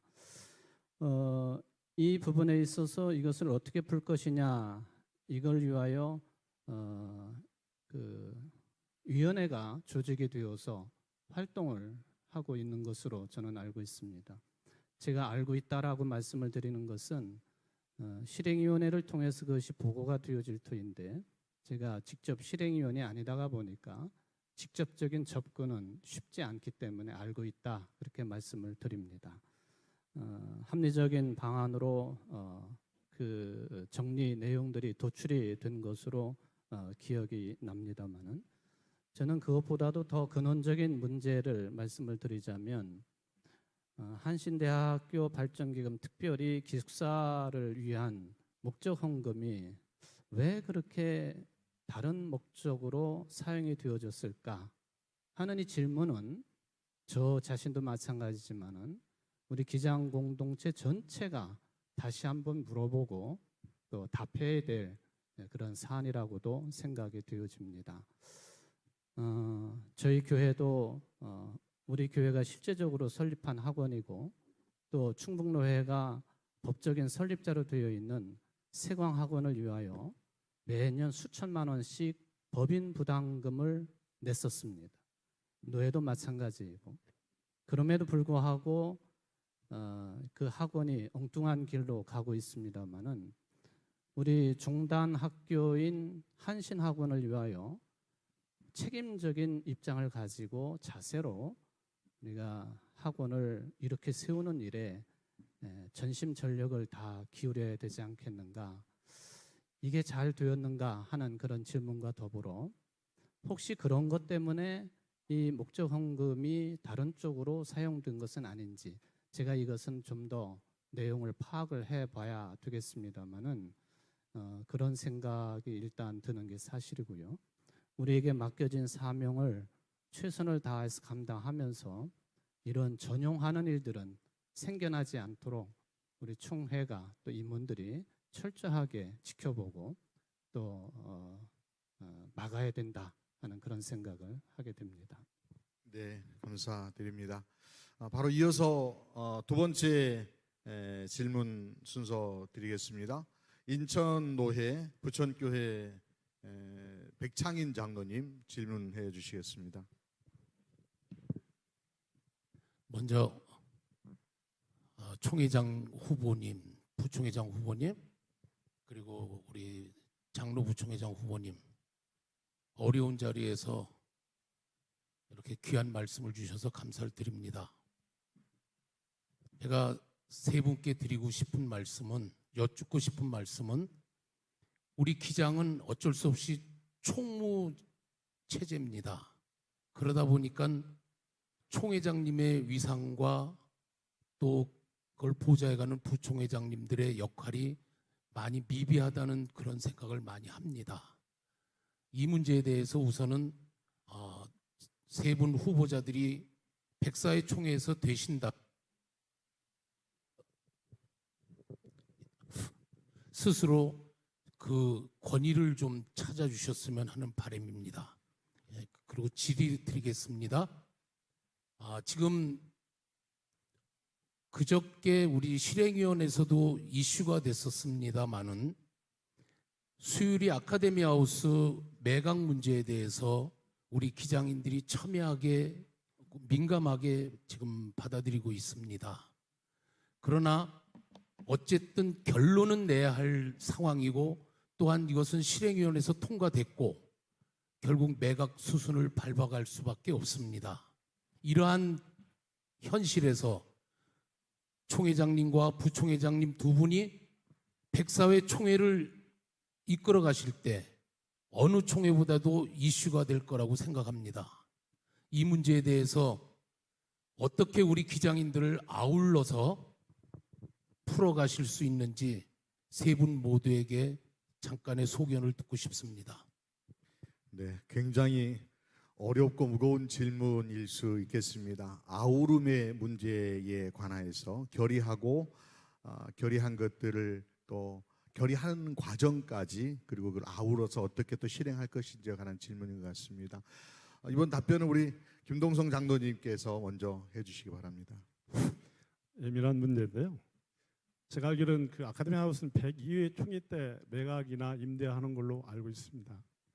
우리는 총회는 우리 총회 법에 따라서 총회 결정에 따라야 한다고 저는 생각을 하고 혹시나 다시 총회에서 매각이나 뭐 다른 의견을 낸다 하면 저는 우리 기장에 여러 가지 문제가 많이 있습니다. 그래서 기장의 전반적인 문제를 컨설팅을 한번 해서 한번 맡겨봤으면 좋겠어요. 왜냐하면 각자 의견이 틀고 다 다릅니다. 근데 지금 우리는 병이 들었는데 우리 스스로 나서려고 합니다. 지금. 그래서 전문가인 사람에게 한번 의사한테 맡겨서 우리가 어디가 아프니까 어디 고쳐야 한다. 저도 건설을 하지만 매일 새롭습니다. 그래서 잘 알지만 매일 물어봅니다. 실수를 안 하려고. 그래서 지금 아카데미 하우스를 이제 매각 해결했지만 다시 의논을 한다면 그냥 지금 어렵다고 이렇게 매각하면 안 됩니다. 이걸 어떻게 매각해서 어떤 방법을 어떻게 쓴다는까지 다 나와서 매각을 해야지. 그냥 이렇게 매각해서 지금 매각에 돈 어디다 쓸 겁니다. 제가 부동산을 한번 매각해보고 이 계획을 없이 쓰니까 회사의 돈이요 금방 다 없어요. 요 매각을 하면 구체적인 로드맵을 정해서 이렇게 계획을 짜서 매각을 해야지 그냥 손들어서 이렇게 해서는 저는 안 된다고 합니다. 그래서 결정했지만 그대로 따라야지만 혹시나 다시 그런 기회가 있으면 전반적인 우리 한기장 복지대단부터 농촌개발원, 한신대, 교육원, 총회 여러 전반적인 우리 문제가 있습니다. 지금 우리는 아프고 있습니다. 그래서 이걸 한번 맡겨서 우리 총회가 여러 가지 의견이 있는데 거기에 전반적으로 그게 의견이 나오면 거기에 총회원들이 따라서 우리 총회가 이제 새롭게 의견이 충돌되지 않도록 그래서 그렇게 하는 것이 좀 건실하지 않을까 그런 생각합니다. 네, 우리 이건희 목사님의 생각을 듣고 싶습니다. 우리 교단은 쉬운 말로 땅이든 건물이든 매각을 하는 것에 대한 심각한 트라우마를 가지고 있는 것이 사실이죠.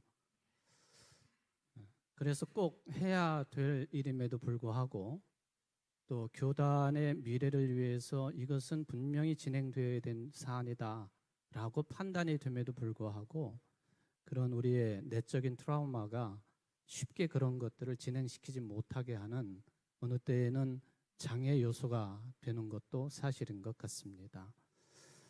저는 우리 김 장로님 주신 의견에 전적으로 동감이라고 하는 말씀을 드리면서요.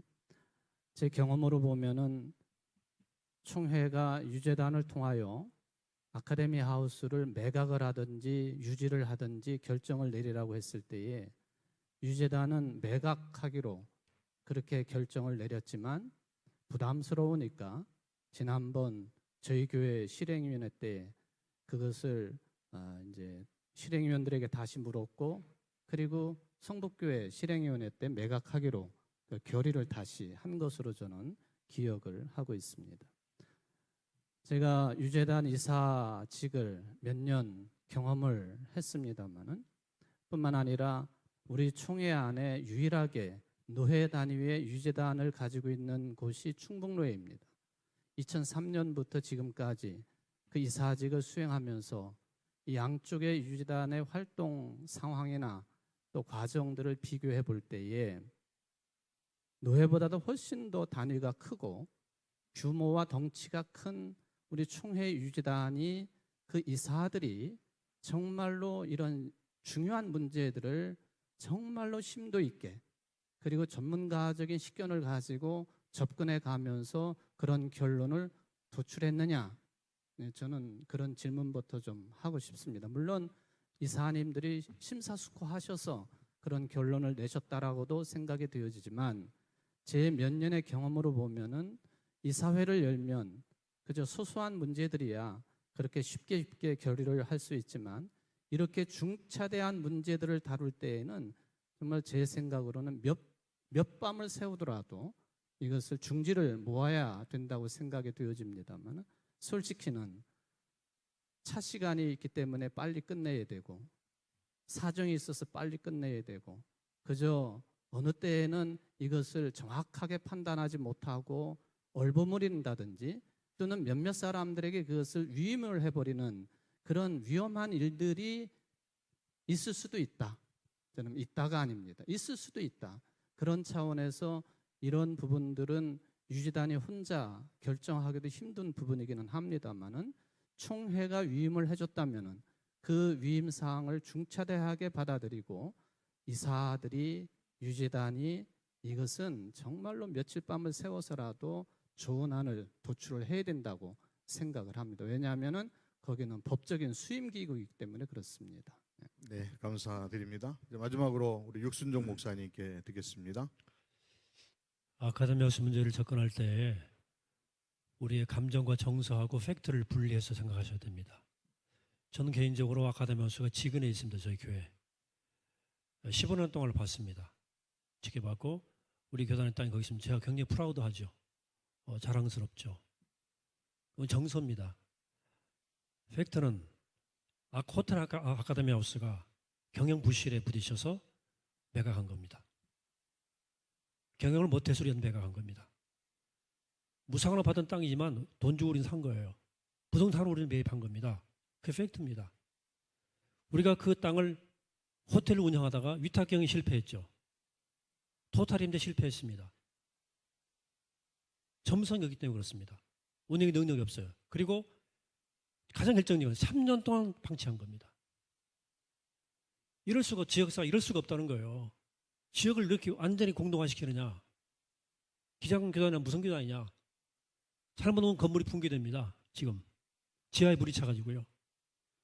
15년 실패했는데 무슨 수로 거기서 수익을 내겠다고 설득하겠느냐? 지금 총무님 임기 말이에요.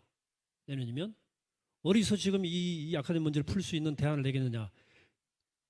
이 목사님 말대로 중요한 문제이기 때문에 총회까지 물론 가야 됩니다. 가서 위장인사는 심각하게 고민해서 이런 정서를 안에서 정확한 안을 내시고 총회원들에게 의견을 물어야 됩니다. 물어야 되지만 제가 총회원 부탁드리고 싶은 것은 지난 실행위원회 때 중요한 몇 가지 발언이 나오는데 이 감정가가 98억이라는 거예요. 98억 감정가가 나왔습니다. 팔려고 했는데 그 덮은 거예요. 그래서 이 사회가 못 팔죠. 그 돈을 못 팔죠. 서울시 200억 주겠다, 200억 주겠다고 그러니까 제가 이제 중견에서 연결시켜줬는데 뭐 그 안은 지금 살아 있습니다만 어쨌든 이걸 다시 우리가 안 하면 50억 정도 투자를 해야 되는데요. 50억 투자해야 되는데 원금을 상환을 10년 걸려요. 원금 상환하는데. 그리고 여신도에 원금을 달라는 거예요. 40억을. 40억 여신도 투자금인데 여신도의 돈을 현 시세로 달라는 겁니다. 돌려면. 줄 돈도 없죠. 이게 앞뒤로 막혀있기 때문에 그 다음에 아까 말씀드린 대로 팔아서 어떻게 할 거냐. 이 사회는 앞으로 나오실 때 팔아서 어떻게 할 것이냐에 대해서도 총회에 설득하셔야 됩니다. 그건 대퇴투자로 가야 되는 거죠. 팔 경우 대퇴투자. 결국은 매각하지 않으면은 리모델링에서 임대해야 돼요. 다른 방법 뭐 없습니다. 고쳐서 임대해야 됩니다. 매각하려면 대체투자 방법을 확실하게 내야 됩니다. 그래서 어떤 안을 내놓고 총회 구성원 전체가 합의하는 쪽으로 가야 됩니다. 그래서 우리가 이건 굉장히 간단한 문제가 아니고 총회가 고통스러운 문제이기 때문에 감정 현실 구분해서 정확히 판단해서 총회가 판단해서 결정을 내려야 한다는 문제로 저는 생각합니다. 이상입니다. 네, 감사드립니다. 아마 세 분의 이야기들 각각 다르지만은 또 같은 어떤 맥락들이 있는 듯 싶습니다.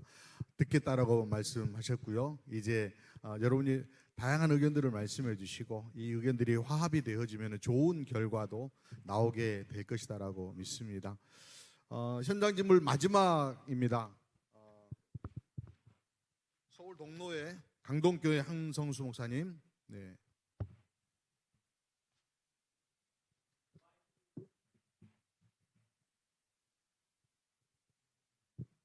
후보자 공통 질문이시죠? 예. 네. 질문 3개를 이렇게 하셨는데 예, 뭐 같은 내용인데 같은 내용이니까 묶어서 이렇게 해주시면 좋겠습니다. 말씀을 네. 드리겠습니다. 네, 존경하는 육순조 목사님, 이근희 목사님, 또 김동중 장로님 만나 뵙게 돼서 반갑습니다. 연금 목회자 연금 문제에 대해서 제가 좀 질의를 드리려고 합니다. 현재 상황은 가입자가 52%고 적립액이 약 360억이고 그런 상황입니다. 현재.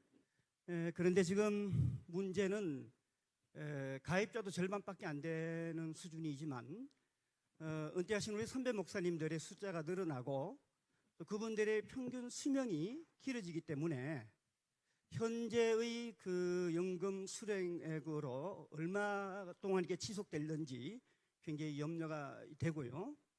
그리고 이제 소대 말씀드린 것처럼 52%의 그 가입률을 이게 지금 올려야 됩니다. 작년에 예장 통합 총회가 그 의무 가입으로 돌렸습니다. 참조로 통합은 현재 우리의 10배가 넘는 4천억입니다. 연금 그 적립액이. 그럼에도 불구하고 지금 의무 가입으로 그렇게 작년에 결의를 했는데 가입에 대한 이 문제 여기에 대해서 좀 말씀을 듣고 싶고요. 가입 증가에 대한. 그리고 나선 연금 수령액에 대한 조정이 있어야 됩니다. 선배 목사님들이 뭐 다 타시는 거 좋죠. 그러나 앞으로 이거 시뮬레이션을 정확하게 해서 이 수급액도 좀 조정해야 될 것 같고요. 제가 개인적인 의견은 우리가 그 생보받는 분들 젊을 때는 또 시무 목사로 내가 지금 있을 때는 현장 목회 내지는 교회가 작아도 여러 가지로 후원을 받을 수가 있죠. 그런데 70세가 되어서 은퇴를 하시면 어디 후원 받을 데도 없습니다. 또 몸도 쇠약해서 노동도 할 수 없고 그런 분들에게 생보를 갖다가 차라리 연금으로 돌려드리는 것이 그러면 연금 가입률도 높아질 것이고 뭐 개인적인 의견입니다만은 또 정심사에서 교회 결산에 어떤 그 일정액이 미치지 못한 교회는 절반짜리 연금도 개설해서 현재 80에서 90만 원 받으니까 시골 교회에서 45만 원, 50만 원 받으면 그것도 큰 돈이라고 봐요. 뭐 등등 이런 뭐 개인적인 의견이 있지만 우리 후보자님들의 고견을 연금에 대해서 듣고 싶습니다. 이상입니다. 네. 연금에 대한 얘기를 지금 해주셨습니다. 정리하면은 가입률을 높이는 대책에 관한 질문이신 것 같고요. 하나는 그 수령액을 조절해야 이 향후 연금 수령하는 분들의 은퇴자 추가 고령화 이 문제들을 좀 해결할 수 있지 않겠냐라고 하는 그런 의견인데 후보님들의 의견을 듣고 싶어 하시는 거고요. 연금 불입 이외에 연금 적립에 관한 대책에 대한 어떤 아이디어 있으시면 말씀해 달라고 하는 것입니다. 우리 유순종 목사님부터 말씀해 주시기 바랍니다. 어려운 문제죠. 같이 고민할 문제인데요. 기술적인 문제는 일단 가입자들을 좀 노력해야 되고요. 가능하다면 목사 안수 받고 난 다음에 의무적으로 가입해 한다든지 그런 강제 조항이 좀 동원될 필요가 있겠고요. 그다음에 이제 수익업 받기 시작하는 초기하고 자원은퇴하는 초기하고 뒤에 이제 80 이상, 뭐 75 이상 그 뒤에 연금 수혜 액수를 좀 조정하는 문제들은 조금 합리적 출구를 찾아야 될 것 같다는 생각이 듭니다. 그리고 이건 이제 그 요율을 조정하고 수급을 좀 예측해서 돈을 올리고 낮추고 하는 문제는 예측 가능한 일이 할 수 있는 일인데 문제는 근본적인 문제가 있습니다. 우리 교단이 이것은 간단의 연금 문제만 아니고 교단 전체 재정 운영에 관한 문제입니다. 구세군 같은 경우는 빌딩 2개를 투자를 해서 빌딩 하나에서 수익금은 교단 운영과 행정 선교로 씁니다. 하나의 수익은 100% 연금으로 들어갑니다. 제2빌딩의 수익은 다 연금으로 들어가서 현재 그 구세군 자원은 대하면은 220에서 250 사이로 해마다 연동돼서 그 수익에 따라서 변동됩니다. 그런 항구적 구조가 되어 있는 거죠. 우리 교단이 지금 공시지가로 가지고 있는 재산이 465억 정도 됩니다. 공시지가로. 근데 유지단이 지금 현재 우리 교단에 보내주는 돈이 3억 정도 될 겁니다. 아마. 0.3%를 수익을 내주고 있는 거예요. 여러분들이 우리가 무슨 뭐 교단이 수익 내는 거냐 이런 말씀도 할 수 있지만 우리가 가진 자산이 있어요. 자산의 가치가 있는 겁니다. 그 가치 대비해서 수익을 낼 수 있는 은행에서 3%는 나와야 될 거 아닙니까? 공시가 500, 시세가 1,000억, 500억 쳐도 15억이에요. 은행이 3%면 이 사회가 운영을 잘해서 교단 자꾸 어려워지는데 총회와 운영을 잘해서 수익을 내도록 만들어야 되고요. 그 수익의 상당 부분을 합의해서 연금으로 넣어줘야 됩니다. 그런 기본적 보전 대책이 없이는 밑에서 깎고 위에서 깎고 해가지고 조금 해가지고 이런 길적 방식 가지고는 방법은 있겠지만 근본적으로 해결책이 못 된다. 연금 자체를 강화시킬 수 있는 총회적인 어떤 대책이 필요하다고 저는 생각합니다. 이상입니다. 네. 좋은 의견이신 것 같은데 저도 연금을 들고 있지만 향후 불안함에 대한 어떤 것을 지워버리지 못하고 계속 붙고 있습니다. 이런 어떤 의견들이 굉장히 공격적인 방법인 것 같다라고 하는 그런 의견인 것 같습니다. 너무 감사드리고요. 우리 이건희 목사님. 연금 뭐 쉽게 말하면 돈에 관련된 사항인데요. 저는 뭐 솔직히 말씀을 드리면 숫자에는 굉장히 약한 사람입니다. 그래서 그 수치를 제가 이렇게 이야기하기는 쉽지 않은 내용인 것 같고요. 그래도 감사한 것은 우리 주변에 있는 타 교단들, 우리보다도 규모가 훨씬 큰 그런 교단들이 내홍을 겪고 있는 내용 가운데 항상 문제가 되는 것이 연금 관리인 것 같습니다.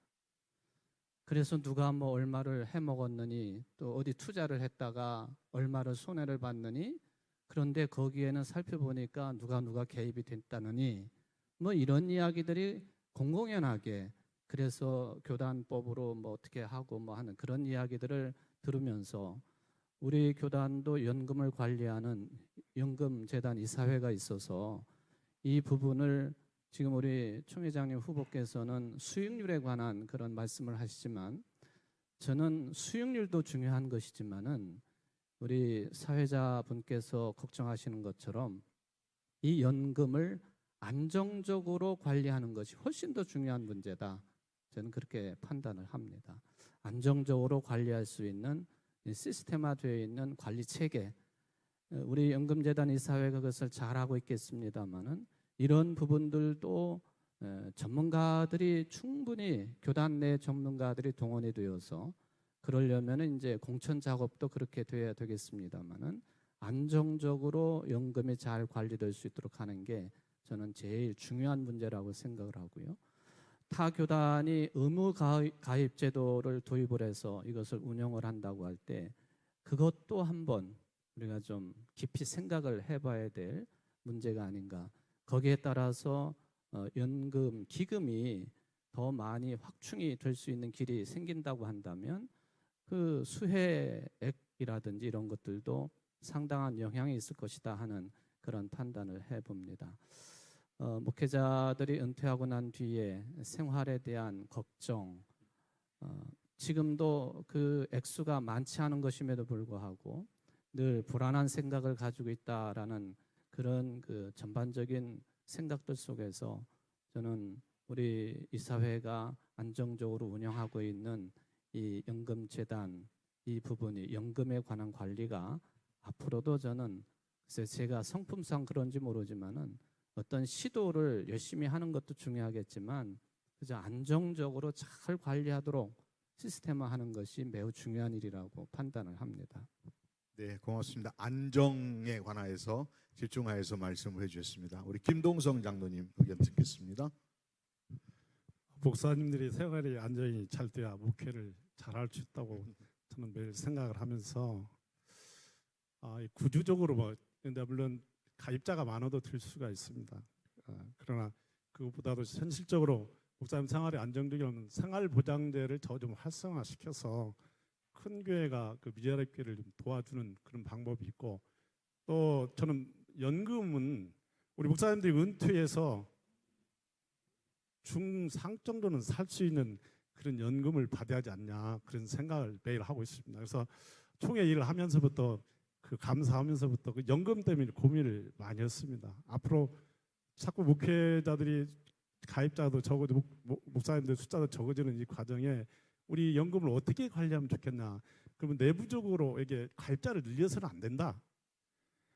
제 개인적인 좀 위험한 발상인데, 우리 총회가 앞으로 그 종교 집단이지만 수익 사업을 해야 합니다. 수익 사업을 하셔서 지금 있는 총회 자산을 잘 활용을 해가지고 우리 선교나 우리 총회 쓰는 그런 그 기본적인 비용은 제하고 앞으로 그런 여유 자금을 수익 사업 잘해서 여유 자금을 목자들의 은퇴 그 연금 쪽으로 좀 축적을 해서 목사님 말씀을 잘 관리해서 목사님들이 안정적으로 그 은퇴 후에 안정적으로 생활할 수 있도록 그렇게 투입을 해야지 숫자 더 들여다고는 안 될 겁니다. 지금 그 우리 국가도 마찬가지고. 그래서 제도적으로 좀 수익 사업을 좀 했으면 좋겠다. 그래서 여유 자금을 연금으로 좀 돌려서 목사님들에게 많은 연금을 갈 수 있도록. 그리고 또 한 가지 또 위험한 얘기지만 교회에서 여유가 되면 국민연금하고 또 우리 연금을 같이 좀 들어줬으면 좋겠다, 그런 생각을 해봅니다. 네, 마지막 부분 말씀이 가장 저에게는 공감이 되고 좋은 것 같습니다. 교회에서 국민연금도 또 들어주셔서 목회자들의 어떤 노후를 좀 준비해 주시면 좋겠다라고 하는 탁월한 말씀을 해주신 것 같습니다. 목회자 입장에서 좋았습니다. 투자에 관한 말씀을 해주셨습니다. 어느 정도 우리가 공감하고 어떤 방향으로 가야 될지에 대한 의견들이 하나로 이렇게 모아지는 것 같은 느낌이 들어집니다. 세 분이 104회 총회 임원으로 선출되신다고 하면은 이런 문제들을 함께 고민하면서 소통하고 우리 교단이 나아가야 될 방향들을 좀 더 한 걸음 더 크게 뛰고 앞으로 달려낼 수 있었으면 좋겠다라고 하는 그런 바람과 부탁의 말씀을 드립니다. 자, 이제 마지막 순서입니다. 마지막 마무리 발언의 시간인데요. 마무리 발언의 시간은 우리 육순정 목사님, 그리고 이은 목사님, 김동성 장로님 순서로 진행을 하도록 하겠습니다. 자리에서 그냥 앉아서 마무리 발언. 뭐 일어서시겠습니까? 일어서 또 상관없 일어설까요? 네, 편하게 하시기 바랍니다. 아까 제가 서두에 말씀드렸지만 우리 교단에 시간이 많지 않습니다. 서두르면 안 되겠지만요, 굉장히 화급합니다, 사실은. 그래서 우리가 가급적이면 절차 불필요한 것 좀 생략하고요, 불필요한 논쟁도 가급적이면 좀 이겨내고요, 뭔가 결론을 내야 됩니다. 빨리빨리 결론을 내고 뭘 합의해야 되죠. 그래서 결론을 내고 앞을 향해 나가야 됩니다. 제가 그를 위해서 제가 성심껏 교단을 섬기고 봉사하겠습니다. 그리고 제가 사심 없이 최선을 다할 때는 함께 마음을 모아주시고 우리가 이 길을 함께 뚫고 나가서 우리가 훗날 부끄럽지 않도록 최선을 다하는 제가 되겠고 우리 함께 힘을 모아주시길 부탁합니다. 감사합니다. 고맙습니다. 이제 우리 이건희 목사님 말씀해 주시겠습니다. 부족한 사람이 이 자리에 서기까지 추천을 해주신 우리 청주제일교회 오늘 같이 오신 당회원 여러분들, 그리고 충북노회 총대원 여러분들께 깊은 감사를 드립니다. 저는 저 혼자가 아니라 청주제일교회 또 충북노회라고 하는 공동체적인 배경을 가지고 있는 사람입니다. 저희 교회는 115년의 역사 가운데 함태영 목사님, 강신정 목사님, 유병찬 목사님, 저희 교회를 심우하셨던 목사님들로 증경 총회장님들이십니다. 그리고 현직에 계시면서 제가 태어나던 해인 1957년도에 총회장이 되셨던 구현직 목사님, 그리고 제 전임 목사인 이케재 목사님, 이분들이 교회 교인들의 기도와 또 노회의 후원과 기도로 총회장직을 잘 수행하신 분들이라고 저는 기억을 하고 있습니다. 제가 그분들의 뒤를 이어서 총회를 잘 섬길 수 있겠는가 하는 문제는 저에게는 굉장히 두려운 문제입니다.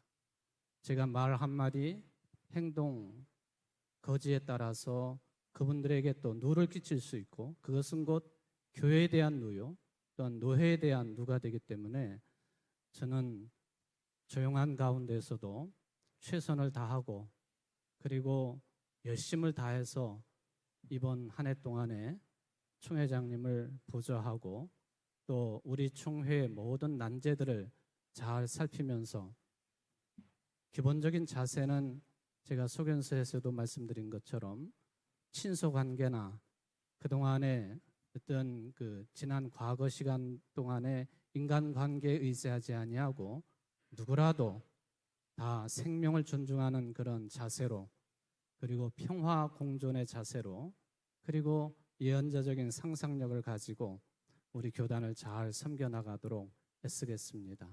여러분들 끝까지 기도해 주시고 또한 협력해 주시기를 다시 한번 간청을 드리면서 마지막 인사 말씀을 드렸습니다. 고맙습니다. 감사합니다. 이제 김동성 장로님. 그 104회 주제가 화해의 성령이 하나 되게 하소서입니다. 우리 104회는 우리 교단의 모든 총회원 여러분들이 서로 다름을 인정하고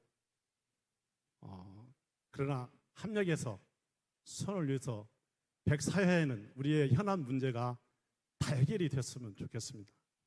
그래서 우리 기장이 다시 한번 우리 민족을 이끌어가는 그런 화살촉 역할을 했으면 좋겠습니다. 이 일을 위해서 총회장을 보좌하면서 장로 부총회장으로서 최선의 노력을 다하겠습니다. 여러분 지지해 주시고 협조해 주시면 고맙겠습니다. 감사합니다. 감사합니다. 이제 후보자들 앞으로 나와 주시기 바랍니다. 짧은 시간 안에 우리가 모든 것을 다 한다라고 하는 것은 어려운 일일 겁니다. 그러나 정성을 다하여서 후보자들이 말씀을 해주셨고 여러분이 또 경청해 주셨습니다.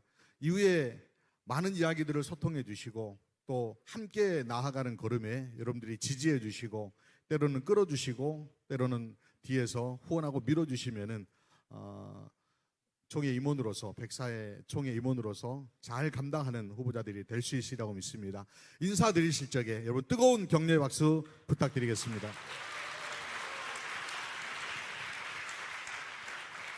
자, 이제 아래로 내려가시겠습니다.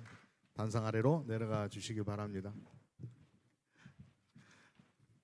시작할 때 얼굴 표정보다는 좀 더 여유롭게 이제 얼굴들이 바뀌시는 것을 볼 수 있습니다. 감사드립니다. 네.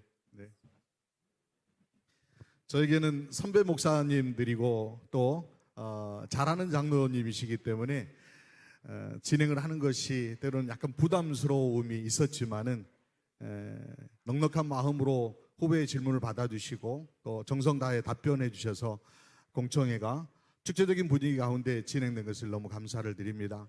또 함께 참여해 주시고 들어주신 우리 총회 총대들과 또 우리 기장 공동체의 모든 분들이 이런 마음과 이런 하나되는 힘을 가지고 나아간다고 하면은 104회 총회는 새로운 전환의 계기가 될 수 있으리라고 생각되어집니다. 그런 기대를 가지고 104회 총회 마음 모으고 힘 모아서 힘껏 달려내는 우리 모두가 되기를 소망하면서 여러분 힘차게 박수 한번 해주시면 마무리하도록 하겠습니다.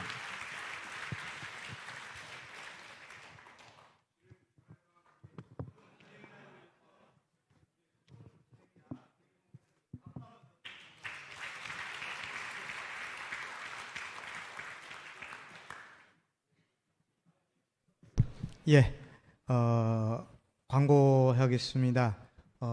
오늘 공청회에 참석한 분들 위해서 총대분에게 한해서 총대 여비를 지급해 드립니다. 노예별로 배치되어 있으니 반드시 사인을 하시고 지급받으시기를 바랍니다. 그리고 또 하나는 공청회를 마치고 이제 후보자들이 밖에 나가서 인사할 수 있도록 후보자들이 먼저 나가고 그리고 나서 여러분들이 나갔으면 좋겠습니다. 한 걸음 좀 약간 쉬었다가 나가시면 좋겠고요. 그래서 후보자들과 같이 소통을 해주셨으면 고맙겠습니다. 이 시간은 이제 마지막 폐회기도로서 증경 총회장님이신 윤세관 목사님 나오셔서 기도하심으로 공청회를 마치도록 하겠습니다.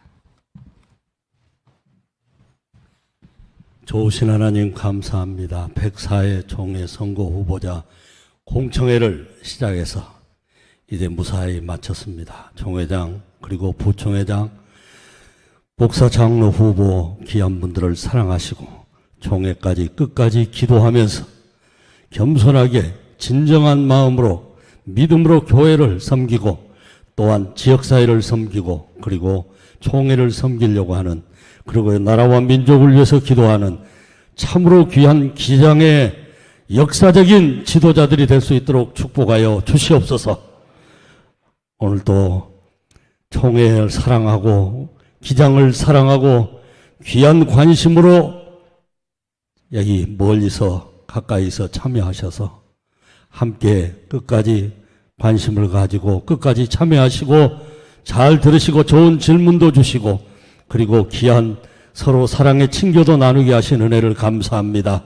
우리 총회와 총대원들을 사랑하시고 오늘 함께 모인 우리 기장 위대한 기장인들을 사랑하시고 축복하여 주시어서 우리 기장 때문에 이 나라 이 민족이 살고 다시 새로운 역사를 써갈 수 있도록 인도하여 주시옵소서. 다시 교회로 또 집으로 돌아갑니다. 돌아가는 차평과 발걸음도 인도하여 주시고 더욱 건강한 모습으로 총회 때 다시 뵐 수 있도록 축복하여 주시옵소서. 또한 이를 위해서 수고하는 총회 직원들과 그리고 선거관리위원들과 그리고 또 대전 장로교회 모든 수고한 봉사자를 위해도 사랑하시고 축복하여 주시옵소서. 감사하고 예수님의 이름으로 간절히 기도하옵고 축복합니다. 아멘.